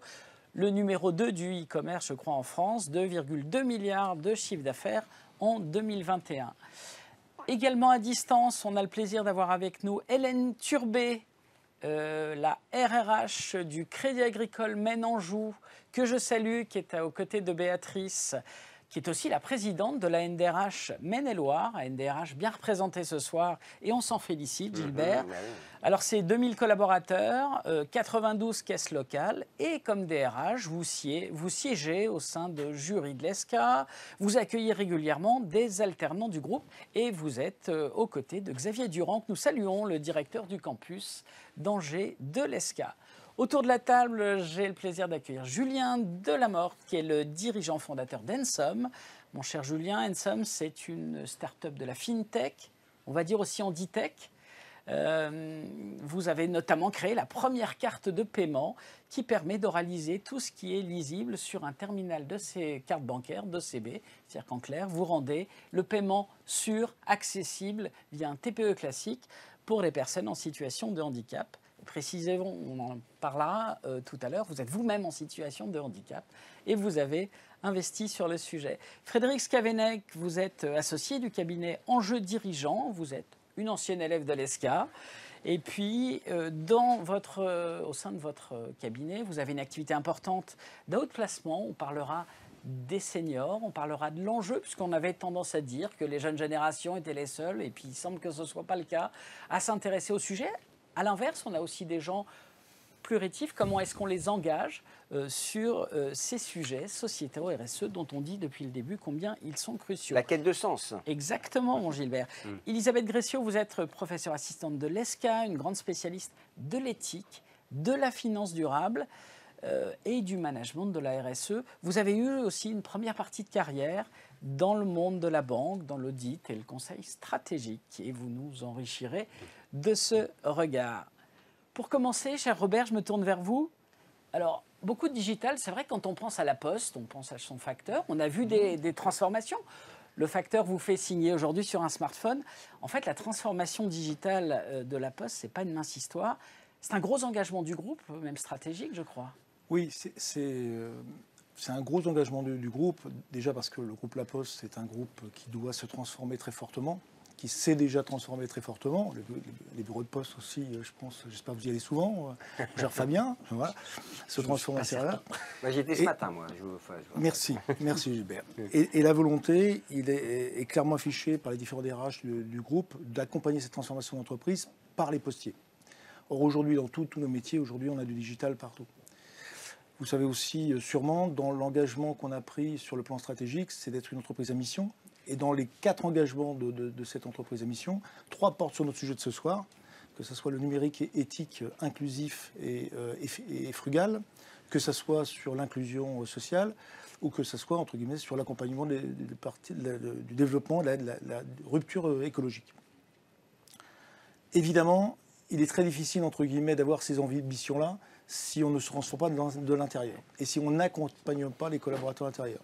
Donc c'est la raison pour laquelle, en 2021, on a pris l'engagement, et un engagement fort, d'accompagner 100% de nos postiers en acculturation du numérique d'ici 2025. Alors vous allez me dire, mais ça veut dire quoi ça, l'acculturation du numérique en 2025 ? Parce qu'évidemment, comme toute entreprise, nous sommes tous faits pareil, c'est-à-dire que nous avons des geeks, puis nous avons des moins geeks. Et nous avons même des décrochés du numérique. Thèmes souvent que l'on utilise très très peu, mais qui sont une réalité. Et donc nous avons, et j'ai mis en place un programme pour le groupe, entre guillemets, qui avait vocation à accompagner au moins ces 2 extrémités-là, et notamment l'extrémité qui va nous intéresser, qui sont les décrochés du numérique, puisqu'effectivement, quand vous êtes l'entreprise, celle que vous voulez citer, Fabien, effectivement, c'est compliqué. La première difficulté que nous avons rencontrée, et donc pour ce faire, on a fait un programme, puisque quand vous êtes vraiment décroché, un décroché numérique, dans ma définition, c'est quelqu'un qui ne sait pas scanner, qui ne va pas savoir faire une requête Google, ou voilà. Donc, alors, ça me paraît évident pour nous tous dans cette salle, mais nous avons des collaborateurs qui sont en ces difficultés. Et on le voit bien, parce que dès que vous amenez des nouvelles solutions, souvent, eh bien, il faut investir, parce que pour accompagner ces collaborateurs-là, c'est plus compliqué que la moyenne. Donc c'est un vrai enjeu pour l'entreprise d'acculturation du numérique. La première difficulté, ça a été de les identifier. Ouais. À quoi ressemble quelqu'un qui est décroché du numérique ? Et là, c'est intéressant parce que, en bon DRH, la première chose, vous dites, eh bien, on va aller voir avec les managers, on va aller voir avec les Dénoncez-vous. Dénoncez-vous. Est-ce que tu sais scanner un document ? Mais bien sûr. Et évidemment, ça n'a pas fonctionné. Donc, juste pour partager, plus compliqué. Donc, on a pris une décision qui est assez intéressante, assez importante, puisqu'on s'est associé avec l'AFPA et on s'appuie sur le programme du Cléanum. Et on a pris une décision importante, c'est de dire finalement, on va faire passer le test à tout le monde. Et là, il y a au moins la vérité de... Vous l'avez passé donc. Et j'ai passé aussi. Je vous remercie. La Gilbert. DSI, J'ai eu chaud, mais je l'ai passé. Je l'ai passé. Et c'est intéressant parce que là, c'est là on s'aperçoit qu'on a tous des biais. Premièrement, ce n'est pas tout à fait les mêmes populations qui étaient en rupture du numérique. Tout à l'heure, on passait du transgénérationnel. Évidemment, avec l'âge, on a plus. Mais on a aussi beaucoup de jeunes qui sont très à l'aise avec le smartphone, mais un petit peu moins à l'aise avec les fonctionnalités du numérique. Toujours est-il que ce que je peux vous dire, c'est que sur une population donnée, on identifie à peu près 10 à 15% des populations. Donc c'est quand même assez important. C'est un vrai débat, y compris avec nos partenaires sociaux, d'ailleurs combien se monte. Et donc vous voyez bien que du coup, en faisant ça, on a fait toute la partie, la progression depuis 2 ans. On en est maintenant un peu plus de 2000 personnes qu'on accompagne. C'est pas simple non plus parce que c'est pas juste 3 heures ou 2 e-learning et puis vous êtes très à l'aise avec le numérique. Donc c'est des formations qui vont entre 3 jours et 10 jours. Donc c'est très conséquent, notamment avec la pression opérationnelle. Mais on est convaincu, en tout cas, que l'enjeu en vaut la peine pour vraiment accompagner l'ensemble des salariés dans la transformation digitale. Et parce que quand on parle de 150 000 collaborateurs, tout de suite, on parle de milliers de collaborateurs loin du numérique. Et finalement, au-delà de leur donner le vernis, c'est aussi faire tomber une frontière et les emmener ailleurs. Tout à fait. Et puis, il y a l'expérience, Gilbert, du responsable de la DSI auparavant, qui est allé loin dans l'ambition, parce que je pense à une expérience, 2 expériences d'ailleurs, 2 projets que vous avez montés. Vous avez combiné vos connaissances de la DSI avec votre fonction actuelle au sein de la DRH. Je pense au programme de formation des facteurs au développement. Oui, alors ça c'est à l'autre extrême, puisque on vient de parler un peu de nos décroches numériques. Oui. Et puis à l'autre extrême aussi, c'est qu'on a des gens qui sont passionnés, qui ont envie. Et voir des gens qui n'avaient pas des métiers du numérique ou du digital au départ, et qui auraient envie. Voilà, tous nos étudiants qui sont là, il n'y a pas de profil pour faire sur les professions du numérique. Et donc, c'est vrai que nous avions déjà une antériorité, puisque le groupe La Poste, et pour en avoir été à l'initiative il y a 4-5 ans, on avait proposé une idée un peu folle. Vous savez qu'on a du mal à trouver des profils du numérique aujourd'hui sur le marché de l'emploi. Pas de développeurs, pas de data analystes, enfin on a tous les mêmes problématiques. Et on s'est dit, mais si on conjuguait, entre guillemets, en faisant des possibilités d'acquérir ce métier-là en interne. Voilà. Et on sommes allés assez loin, puisqu'on a été proposé à des facteurs ou à des guichetiers, ce n'est pas nos termes en interne, mais pour vos auditeurs qui sont là, voilà, est-ce que certains d'entre vous seraient intéressés pour devenir développeurs concepteurs? Ce qui est intéressant, c'est que ce n'est pas une expérience d'hier ou avant-hier. Et donc les discussions et les freins que nous avons ressentis il y a 5 ans, ils ne resteront pas, ils ne seront jamais aussi bons qu'un jeune étudiant qui sort d'école, ce genre de détails. Ce que je peux vous dire, c'est que 5 ans, ou ils partiront tout simplement, parce qu'une fois, effectivement, ils fuiront. Premièrement, ce qui est important, c'est que ça confirme la règle, c'est que quand l'entreprise, on entendait beaucoup dans votre première partie, quand l'entreprise, entre guillemets, accompagne un collaborateur, ce collaborateur, il s'engage et il est redevable. On a un peu plus de 70 développeurs concepteurs qu'on a formés en partant de guichetiers ou de facteurs. On n'a eu que 2 démissions jusqu'à présent. L'ensemble des facteurs, entre guillemets, qui sont passés, sont restés développeurs concepteurs. Ce qui est intéressant aussi, et c'est un message très fort, c'est que ce n'est pas que développeurs concepteurs, c'est qu'ils amènent aussi leur ancien métier. Et ça, nous rentrons dans cette ère, entre guillemets, où il faut conjuguer l'ensemble de la diversité des expériences. Je me souviens très bien, entre guillemets, à un de mes confrères DSI qui disait à l'époque, mais comment veux-tu qu'un facteur, quand même, soit vraiment aussi bon que le jeune qui va sortir d'école? J'ai dit, la question, c'est que vos facteurs, mon cher Fabien, je pense que vous l'avez vu, ils ont en général un machin qui s'appelle un smartphone. Voilà. Ils font signer sur un smartphone. Et je me souviens de leur poser la question, j'ai dit, qu'est-ce qui est le plus compliqué dans les méthodes agiles d'aujourd'hui telles que nous les connaissons? Est-ce qu'il est plus facile, entre guillemets, à ton avis, à ton jeune développeur qui sort d'école, d'apprendre le métier pour développer les bonnes applications sur ce smartphone? Ou est-ce qu'il n'est pas plus facile d'apprendre à un facteur, entre guillemets, de programmer? Alors, il faut qu'il ait quand même quelques minimums de compétences, de programmer pour avoir les bonnes applications. La question n'est pas d'avoir l'un ou l'autre, ce n'est pas un ou exclusif, mais c'est d'arriver à combiner, entre guillemets, cette diversité d'expériences et autres. Évidemment, 5 ans après, je peux vous dire que les équipes qui développent les applications sont mixtes, à la fois des jeunes ingénieurs qui sortent ou des jeunes développeurs qui sortent, mais aussi des facteurs, et ça fonctionne très bien. Et alors là, on est sur l'UX métier, c'est l'expérience métier pour l'utilisateur. Là, c'est une expérience intéressante. Un investissement aussi sur la data, avec l'école de la data IA, qui est un engagement récent, je crois. Alors, c'est un engagement qui est fort. Nous avons pris l'engagement à Vivatech l'année dernière, au mois de juin, de monter une école de la data IA. Donc là, c'est à l'extrême. une ambition très forte, puisque j'avais l'objectif, d'ailleurs, je portais l'objectif d'avoir au moins 50 formés, 50 apprenants cette année, mais nous avons l'objectif d'avoir 250 apprenants par an en vitesse de croisière. Cet objectif est intéressant parce qu'il rejoint le thème de ce soir. C'est pas n'importe quelle data et c'est pas n'importe quelle IA. C'est une data et une IA qui se veut éthique. C'est une IA qui se veut aussi inclusive. C'est une IA qui est basée avec la parité. C'est intéressant parce que c'est pas des métiers où on a la parité régulièrement. Et donc ce que je peux vous dire, et c'est une IA aussi, et c'est une école qui est aussi à la fois ouverte en interne et en externe. Même principe que précédemment. En interne, là on va ouvrir dans 3 semaines la première promotion et nous avons une trentaine de postiers qui vont être formés data analystes. Une vraie formation certifiante, une vraie formation avec un poste, donc c'est pas juste un papier comme ça, donc 6 mois de formation. Et donc tout se passe bien. Ce qui est intéressant, c'est que lorsqu'on ose franchir le pas côté entreprise, donc c'est la première promotion, ça a été compliqué, très honnêtement très court aussi, parce qu'entre l'annonce à Vivatech et monter les promotions, là il y a des spécialistes d'école, c'est quand même très long et très compliqué. Eh bien, en dépit de cela, ce que je peux vous dire, c'est que pour une trentaine de postes, j'ai eu plus d'une centaine de dossiers. Donc on voit bien que là aussi, les modalités et les temps changent. C'est-à-dire que l'appétence, la demande aussi d'évolution et de changer de métier dans l'entreprise est de plus en plus prégnante. Alors l'investissement sur le digital ne vaut pas le fait de sous-estimer la RSE, bien au contraire. Par contre, on a le même paramètre, c'est que ça doit être massif chez vous. Tout à fait. Tout à fait. Tout à l'heure, j'entendais la fresque du climat. On est tous sur la fresque du climat. Nous aussi, effectivement. Et déjà, pour l'avoir fait moi-même, c'était une très, très, très belle expérience. Eh bien, oui, parce que nous avons juste l'ambition d'en faire 50 000. C'est l'engagement que nous avons pris. C'est massif tout de suite chez vous. Hein. Ah oui, oui. Ça prend des proportions. À moins de 4-0, c'est impossible. On regarde pas. Non, plus sérieusement, Gilbert, on vient de terminer donc la première année 10 000 et on a vraiment l'ambition dans les 12-18 mois de former 50 000. De la même manière sur l'éco-conduite, que je peux citer aussi, puisque vous savez que la Poste est la première grande flotte européenne en véhicules électriques. On a plus de 17 000 VAE par exemple. Et donc, alors l'éco-conduite, le VAE aussi un petit peu, mais la totalité de nos chauffeurs doit être formés à l'éco-conduite. Donc ça fait partie des actions et de formation et d'accompagnement. Il y a un sujet d'attractivité, de sourcing, de recrutement pour la Poste encore aujourd'hui? Oui, ou pas? Alors tout à l'heure, Gilbert posait une question.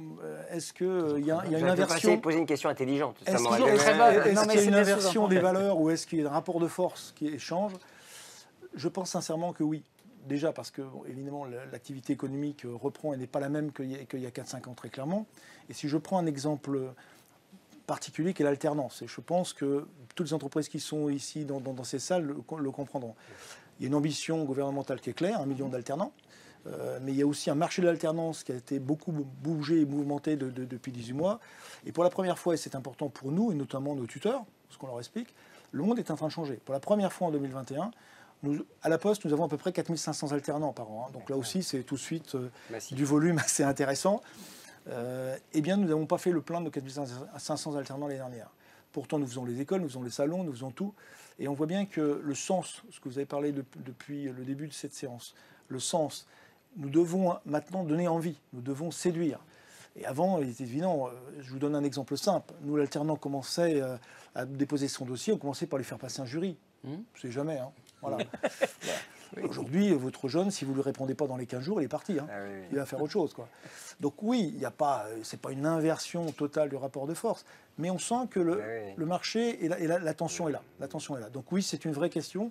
Et derrière le sens, effectivement, si vous n'affichez pas aujourd'hui des valeurs, des engagements RSE, vous n'engagez pas sur le digital, c'est évidemment un handicap. Alors, je propose qu'on se tourne vers notre campus de Bordeaux avant de revenir sur le plateau.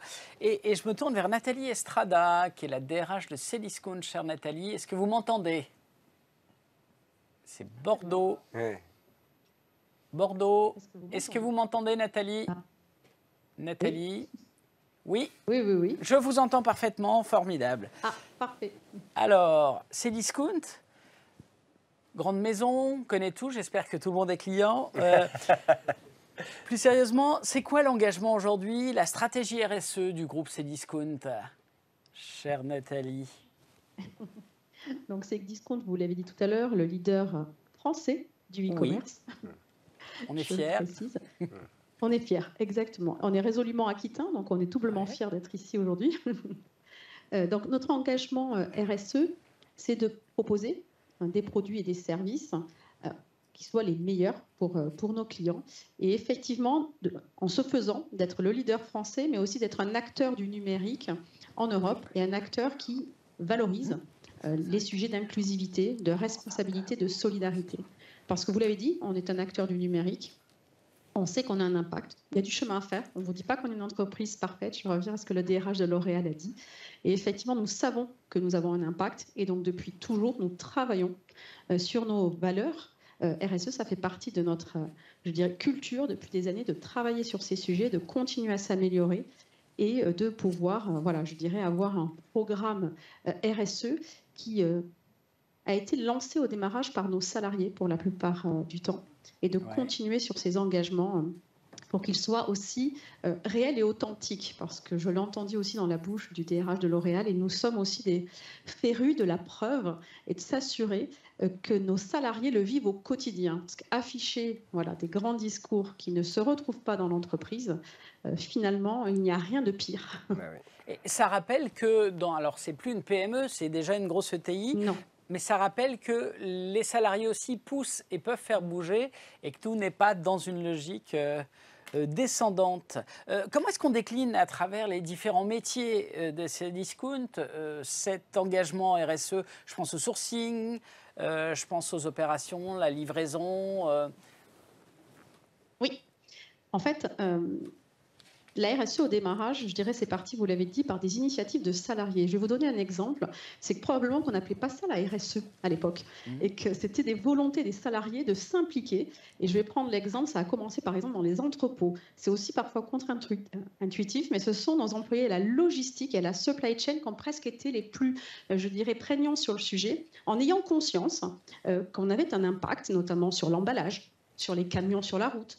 Voilà, de nombreux sujets qui peuvent être des problématiques, et les retours produits, les DB, l'enfouissement de produits. Et donc, dès le départ, nos salariés se sont engagés pour s'assurer que tous les produits qui revenaient en retour soient remis en filière, soient donnés à des associations et qu'on n'ait pas, je dirais, de déchets, ou en tout cas qu'on puisse les limiter dans le temps. Donc ça, c'est des gros projets qui ont été lancés par des salariés à la base dans les entrepôts et que moi, j'ai accompagné il y a quelques années. Je vais citer des agences comme Envie, que peut-être certains connaissent, qui en remettaient nos produits. C'était le travail qu'on a mené aussi sur la réduction de l'emballage. Les colis, c'est de l'emballage. Et on est très fiers d'avoir lancé, en France, d'avoir déployé les premières machines d'emballage 3D qui emballent, je dirais, à la taille du produit pour réduire, je dirais, l'emballage, mais aussi pour réduire le nombre de camions qu'on envoie sur la route. Donc, c'est toujours trop. Mais il y a des actions à mener. Ça, par exemple, c'est typiquement tous les travaux qui sont menés dans les entrepôts.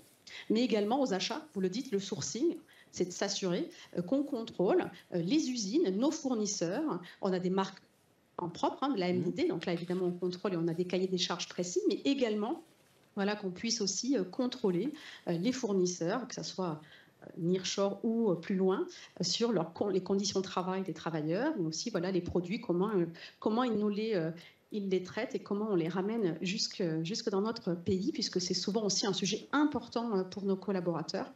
Donc à l'offre, des produits plus responsables. On a dit aussi du reconditionné. Il y a beaucoup de sujets. La mise en avant des produits responsables, du Made in France, mais aussi des produits responsables avec des sujets comme les critères de réparabilité. Il y a énormément aussi de sensibilisation à mener envers nos clients. Donc on a un rôle aussi à jouer sur l'information donnée. C'est vrai que nos acheteurs travaillent beaucoup sur ces sujets.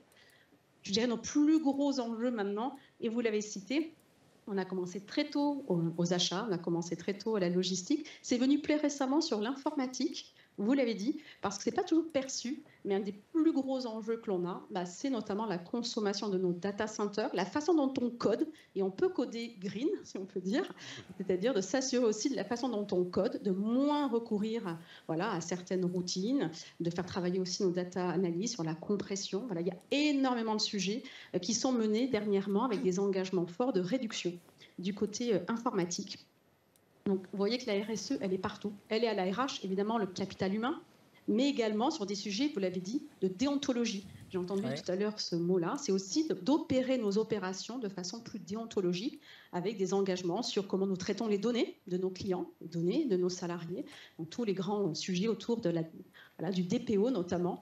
Donc, il y a de la RSE, je dirais, elle transpire partout dans l'entreprise et chacun peut à son niveau être sensibilisé et inclure, je dirais, ces sujets dans sa façon d'aborder son métier. Est-ce que je me trompe ou j'ai l'impression qu'il faut être quasiment DSI quand on est DRH? Alors, on a un ancien DSI qui est devenu DRH, mais quand vous en parlez, il faut coder grilles, il faut éviter les data centers. Bah, bref, j'ai l'impression qu'il faut être pointu quand même. Là, ce sont effectivement pour l'informatique, c'est pas le cas. Mais j'ai la chance d'être venue d'une grande entreprise que je ne citerai pas, mais un grand cabinet de conseil. Donc, j'ai été consultante avant d'être DRH. Ah oui, quand même. On peut transformer notre carrière.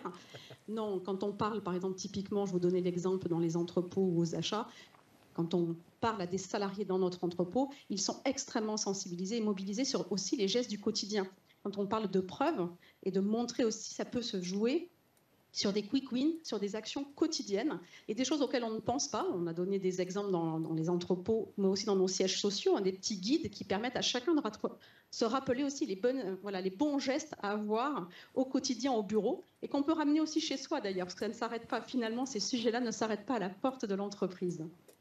Merci Nathalie. Retour sur le plateau avec Julien Delamorte de Handsome. Alors Julien, j'ai rapidement essayé de décrire ce qu'est votre produit, la carte bancaire. On peut peut-être en dire 2 mots, votre métier. Alors, Handsome, c'est essayer de rendre tous les produits et les services bancaires accessibles aux personnes en situation de handicap. Ouais. On avait fait un premier constat, c'est que 9 déficients visuels sur 10 avaient été victimes de fraude, arnaque ou erreur lors d'un paiement chez un commerçant. 90%, c'est 90%, c'est énorme. Horrible. Mais déjà, c'est effroyable. Le déficient visuel, on l'a déjà été au moins une fois dans notre vie.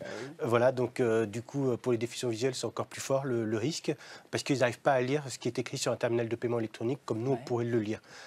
Du coup, on a un petit peu inversé le prisme. On a rendu oral tout ce qui est écrit sur un TPE pour que les déficients visuels puissent entendre combien il doit payer avant de taper son code. Et comment on fait? On a créé la carte de paiement connectée qui va permettre, grâce au smartphone, de vocaliser tout le protocole de paiement.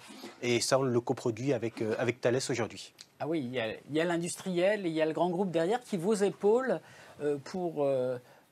pour produire ça. Si je comprends bien, c'est donc neutre vis-à-vis du commerçant. L'équipement, c'est la personne et donc ça fonctionne sur tous les TPE. Alors oui, tout à fait. Le but du jeu, en fait, c'était de faire en sorte que ça fonctionne sur le parc déjà existant. On avait 2 possibilités, soit de travailler sur un terminal de paiement électronique accessible, mais dans ce cas-là, c'était les commerçants qui devaient s'approprier de ce nouveau terminal. Et donc, du coup, le taux de transformation était très faible et très long. Soit on travaillait sur une nouvelle carte de paiement connectée, et dans ce cas-là, la personne en situation de handicap était elle-même actrice en fait de sa propre inclusion. Et moi, je pars plutôt du principe de rendre la personne concernée acteur de son inclusion, plutôt que d'attendre ou de dépendre des autres pour pouvoir en fait avoir le même droit que les autres. Est-ce qu'elle mérite probablement d'avoir pas de marche à l'entrée de taux d'équipement, évidemment, pour pouvoir utiliser une solution en plus. Sécurité. D'où vous est venu ce projet? Alors, moi, je suis un ancien de la banque, du conseil, de l'audit, enfin bref, j'ai fait tous les parcours classiques. Vous en êtes sorti? Et je suis sorti. Et fort bien.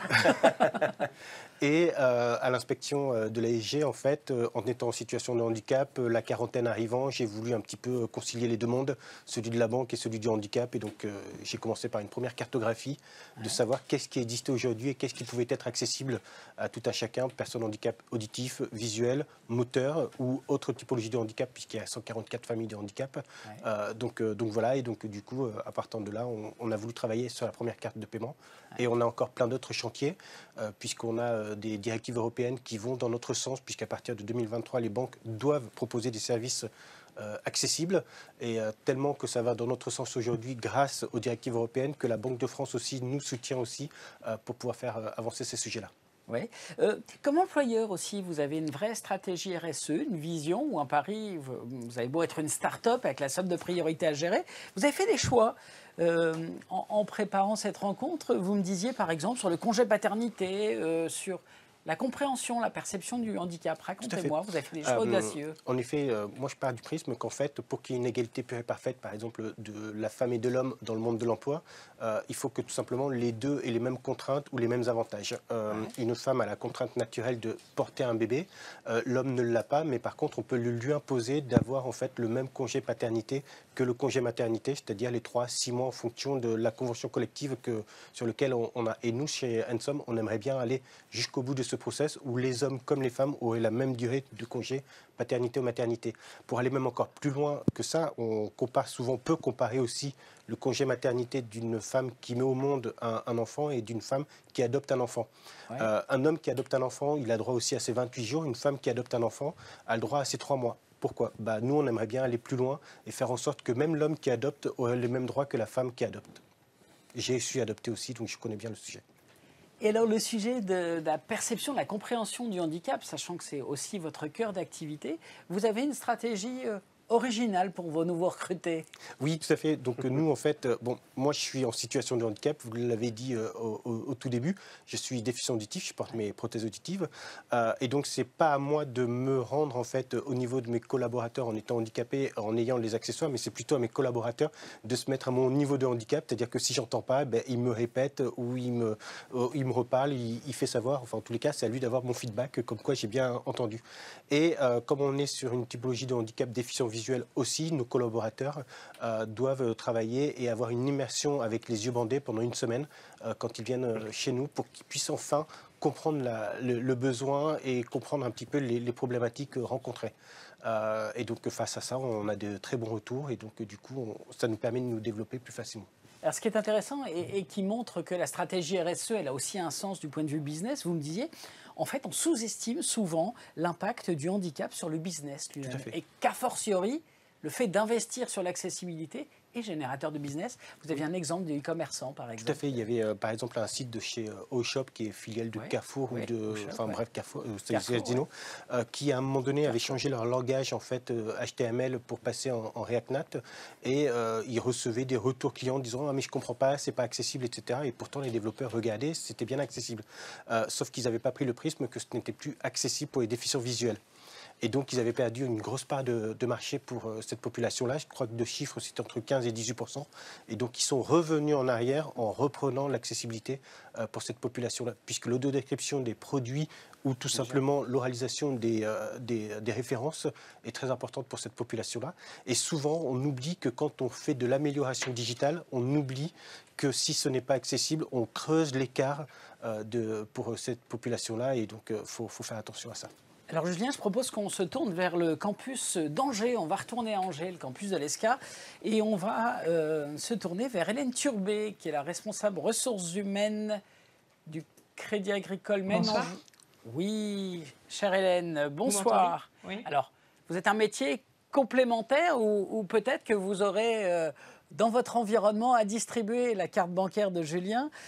Quand on pense digitalisation, dans les métiers de la banque, on pense bien évidemment à l'accès des services de banque à distance.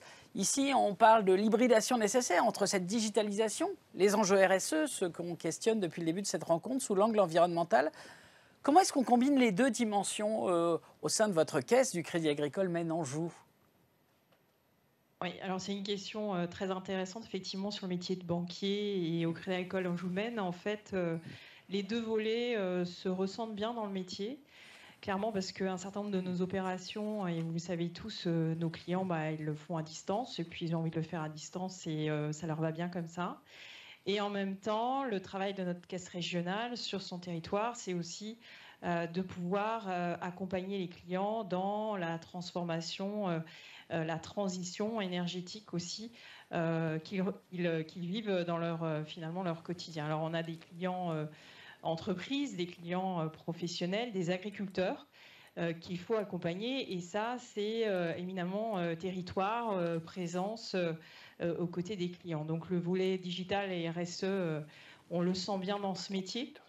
Peut-être pour donner des exemples sur ce que finalement nos conseillers font dans leur quotidien avec leurs clients, on a lancé récemment en test auprès d'un certain nombre de nos clients et de nos conseillers une plateforme qui va finalement aider nos clients à rechercher des solutions de financement pour rénover leur logement, pour avoir une meilleure performance énergétique. Donc c'est essayer de les accompagner sur cette transition. Pour l'agriculture, on est évidemment aussi sur des sujets clés. On a commencé à poser des questionnaires à nos clients sur finalement leurs projets en termes de transition énergétique.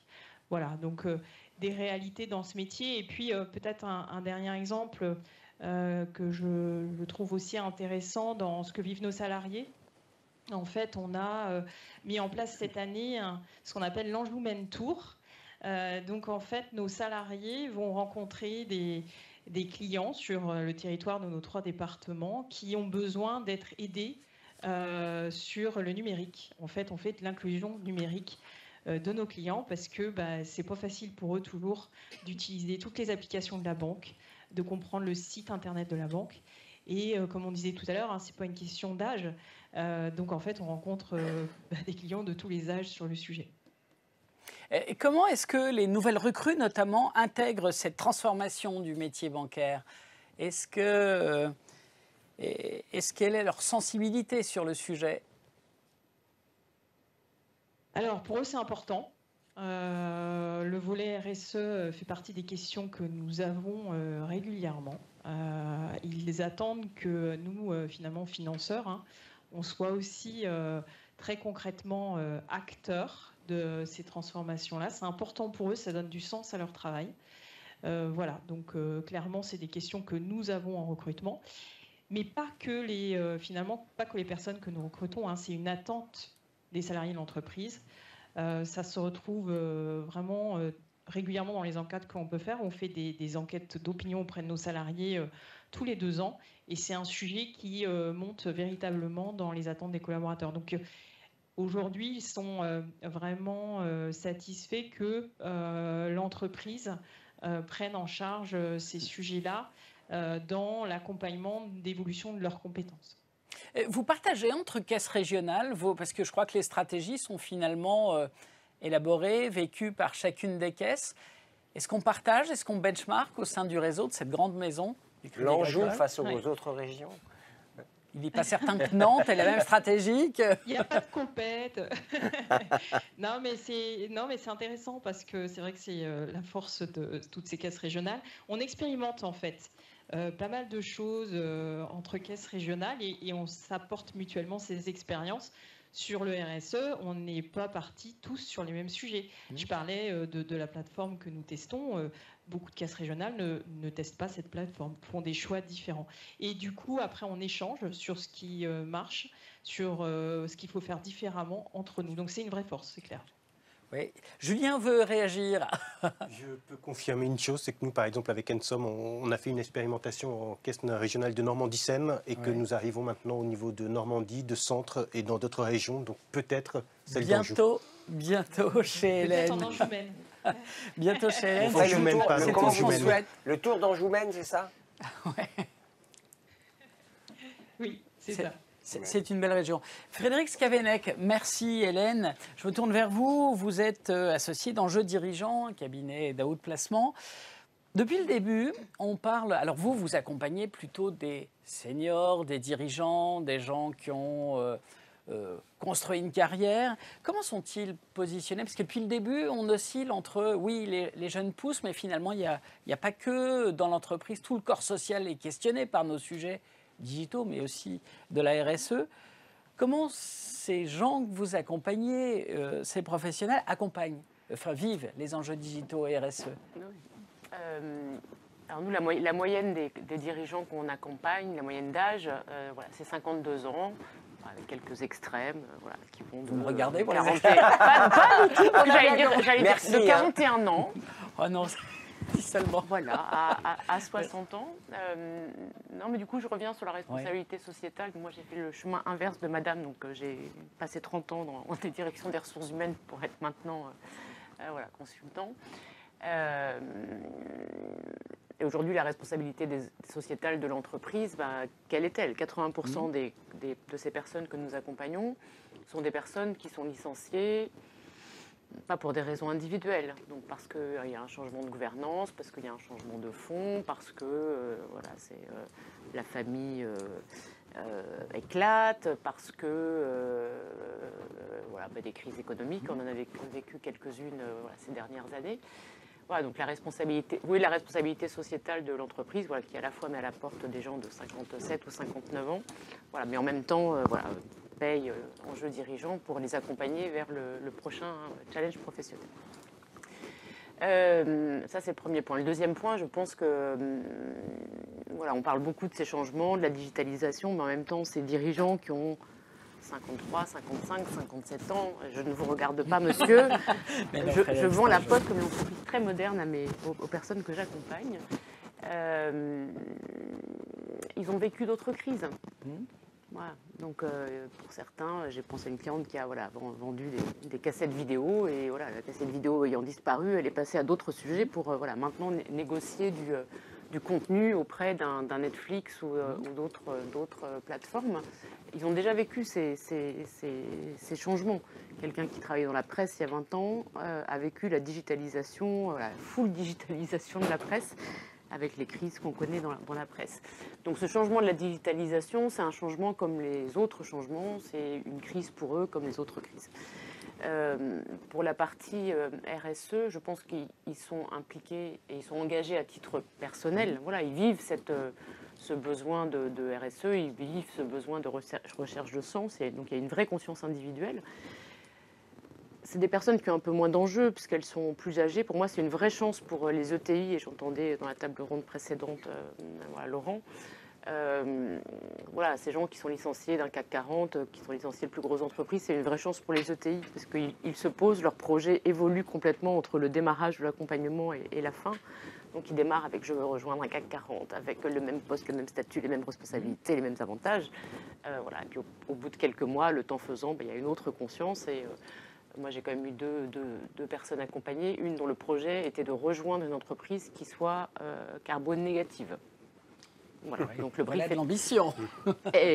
Il a trouvé, et voilà, et le brief a été respecté, et on a un financier. Carbone négatif, ça veut dire que émission de carbone négatif. Elle absorbe davantage de carbone. Ça existe. Je dirais le nom de la société, je vous le donnerai après. Dommage. Voilà, ou quelqu'un qui avait travaillé dans un CAC 40 pendant 30 ans à la finance et qui finalement a rejoint la green finance.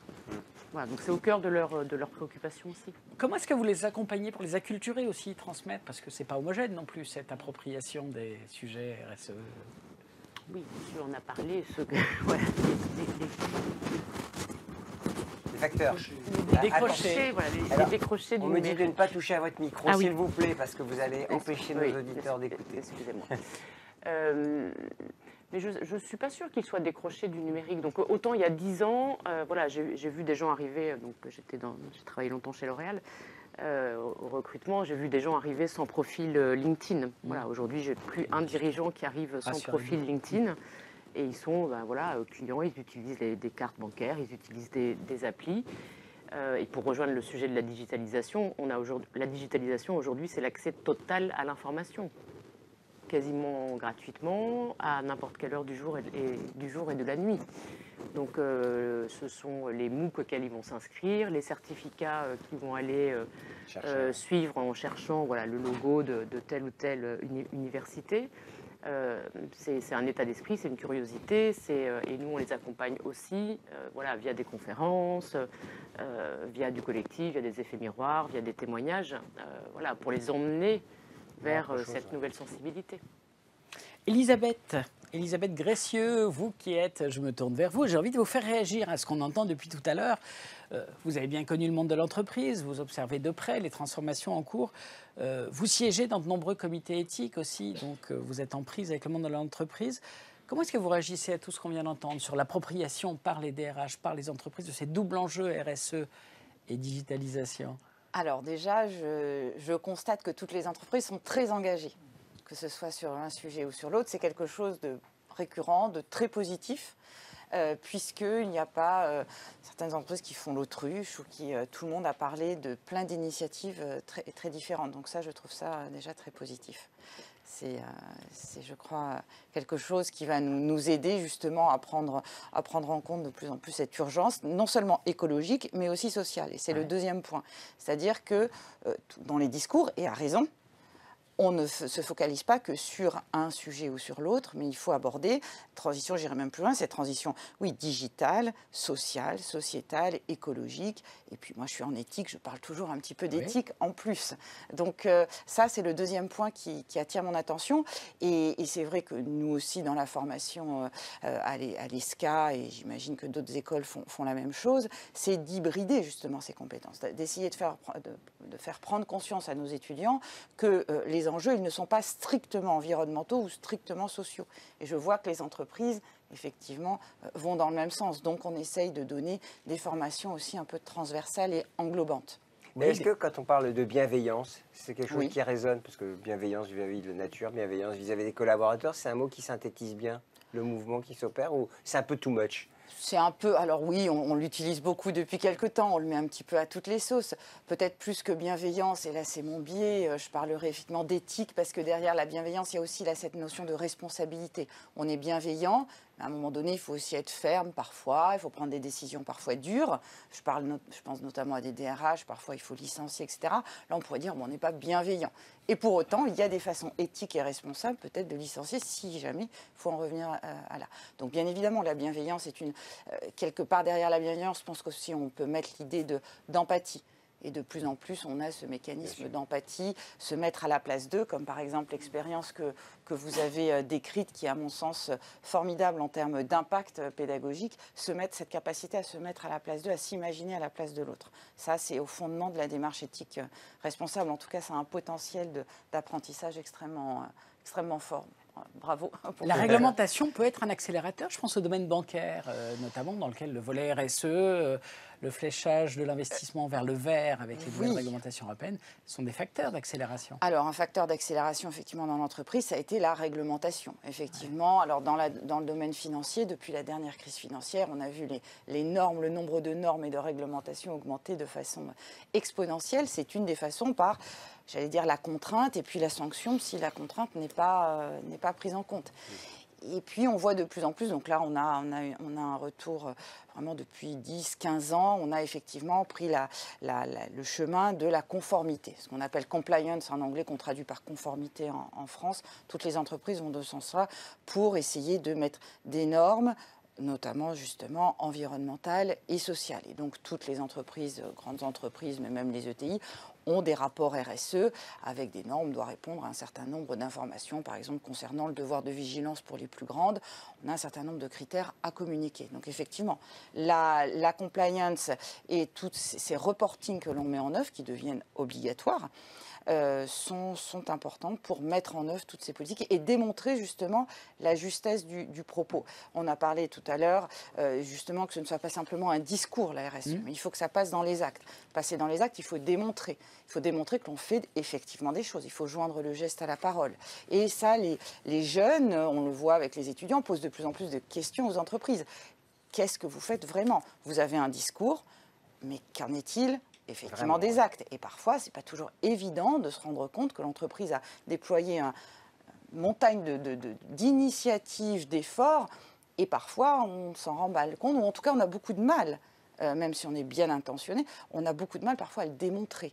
Et donc ça, les étudiants se posent beaucoup de questions par rapport à ça. Et les entreprises mettre en œuvre tous ces reportings aussi pour répondre à ces demandes de transparence, d'information, essayer de convaincre et puis de susciter la confiance. Est-ce que ça veut dire qu'il y a une hantise du greenwashing et que finalement la souci prudence sur le sujet est telle que l'entreprise qui fait bien peut être taxée facilement si elle ne démontre pas? Le souci du greenwashing est effectivement très important actuellement puisque c'est le risque de réputation derrière qui est en jeu. Et le risque de réputation est devenu presque, j'allais dire, le risque que l'on manage, auquel on fait particulièrement attention, à tel point qu'on voit que certaines entreprises qui justement sont très vertueuses, on va dire sur 90 ou 95% de leur processus font vraiment énormément de choses, parfois n'osent même pas en parler de peur que sur les 5%, on les taxe de... Et oui, mais ça entraîne un problème. C'est que c'est autant de pertes en termes d'innovation qui n'est pas partagée, qu'on ne connaît pas, etc. Et puis pour l'entreprise elle-même, c'est aussi une perte en termes d'avantages compétitifs. Si on ne communique pas sur ce qu'on fait de bien, parce qu'on a peur justement des possibles retombées négatives sur le petit pourcentage où on n'est peut-être pas complètement OK, et c'est tout à fait compréhensible, étant donné la complexité du sujet, en termes d'environnement, de social, de sociétal, on ne peut pas être bon partout à 100%, comme le rappelait tout à l'heure sur le premier plateau un des DRH. C'est impossible, et même avec toute la meilleure volonté du monde.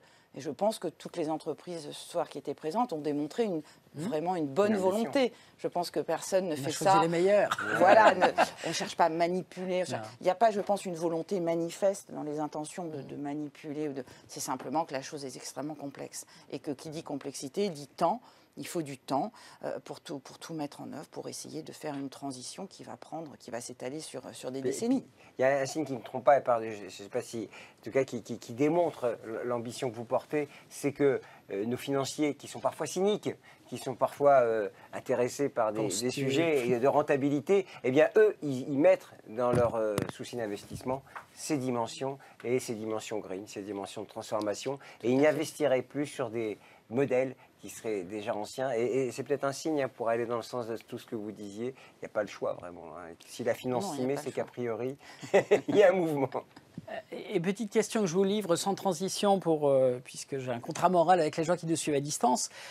Comment est-ce que, alors vous avez dit, vous les accompagnez, vous les formez, comment est-ce que vous développez vraiment les compétences dans le dur de vos étudiants sur ce volet RSE notamment? Alors, sur le volet RSE, on travaille beaucoup avec les cas, bien évidemment, avec les cas. Dans certains groupes, on va visiter des entreprises pour voir le cas, non pas sur le papier, mais le cas en réel. Et ça, en général, ils aiment bien. Donc, il y a cette notion de faire des projets avec l'entreprise, avec les partenaires. Entreprise, c'est extrêmement important d'avoir accès aux entreprises, de pouvoir monter des cas et de voir des cas en réel. Ça, c'est extrêmement important. Et puis après, c'est des discussions. Alors moi, oui, dans les cours, on fait énormément de débats, de discussions, mais les gens devant...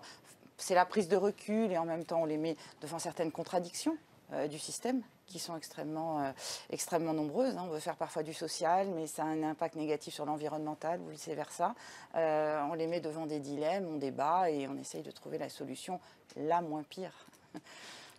Merci beaucoup Hélène. Et bien, mon cher Gilbert, bravo. Oui, et le temps passe extraordinairement vite. Oui. Je pense qu'on peut applaudir nos amis Hélène, Julien, Frédéric, à distance, Nathalie, Robert, Elisabeth. Merci à toi Gilbert. Merci à toute l'équipe de l'ESCA pour cette première édition. Au plaisir de vous retrouver pour d'autres aventures. On se retrouvera d'ores et déjà pour des webinaires. Je sais que le premier est programmé pour le mois de mars. Je n'ai plus la date, mais elle n'est pas très loin.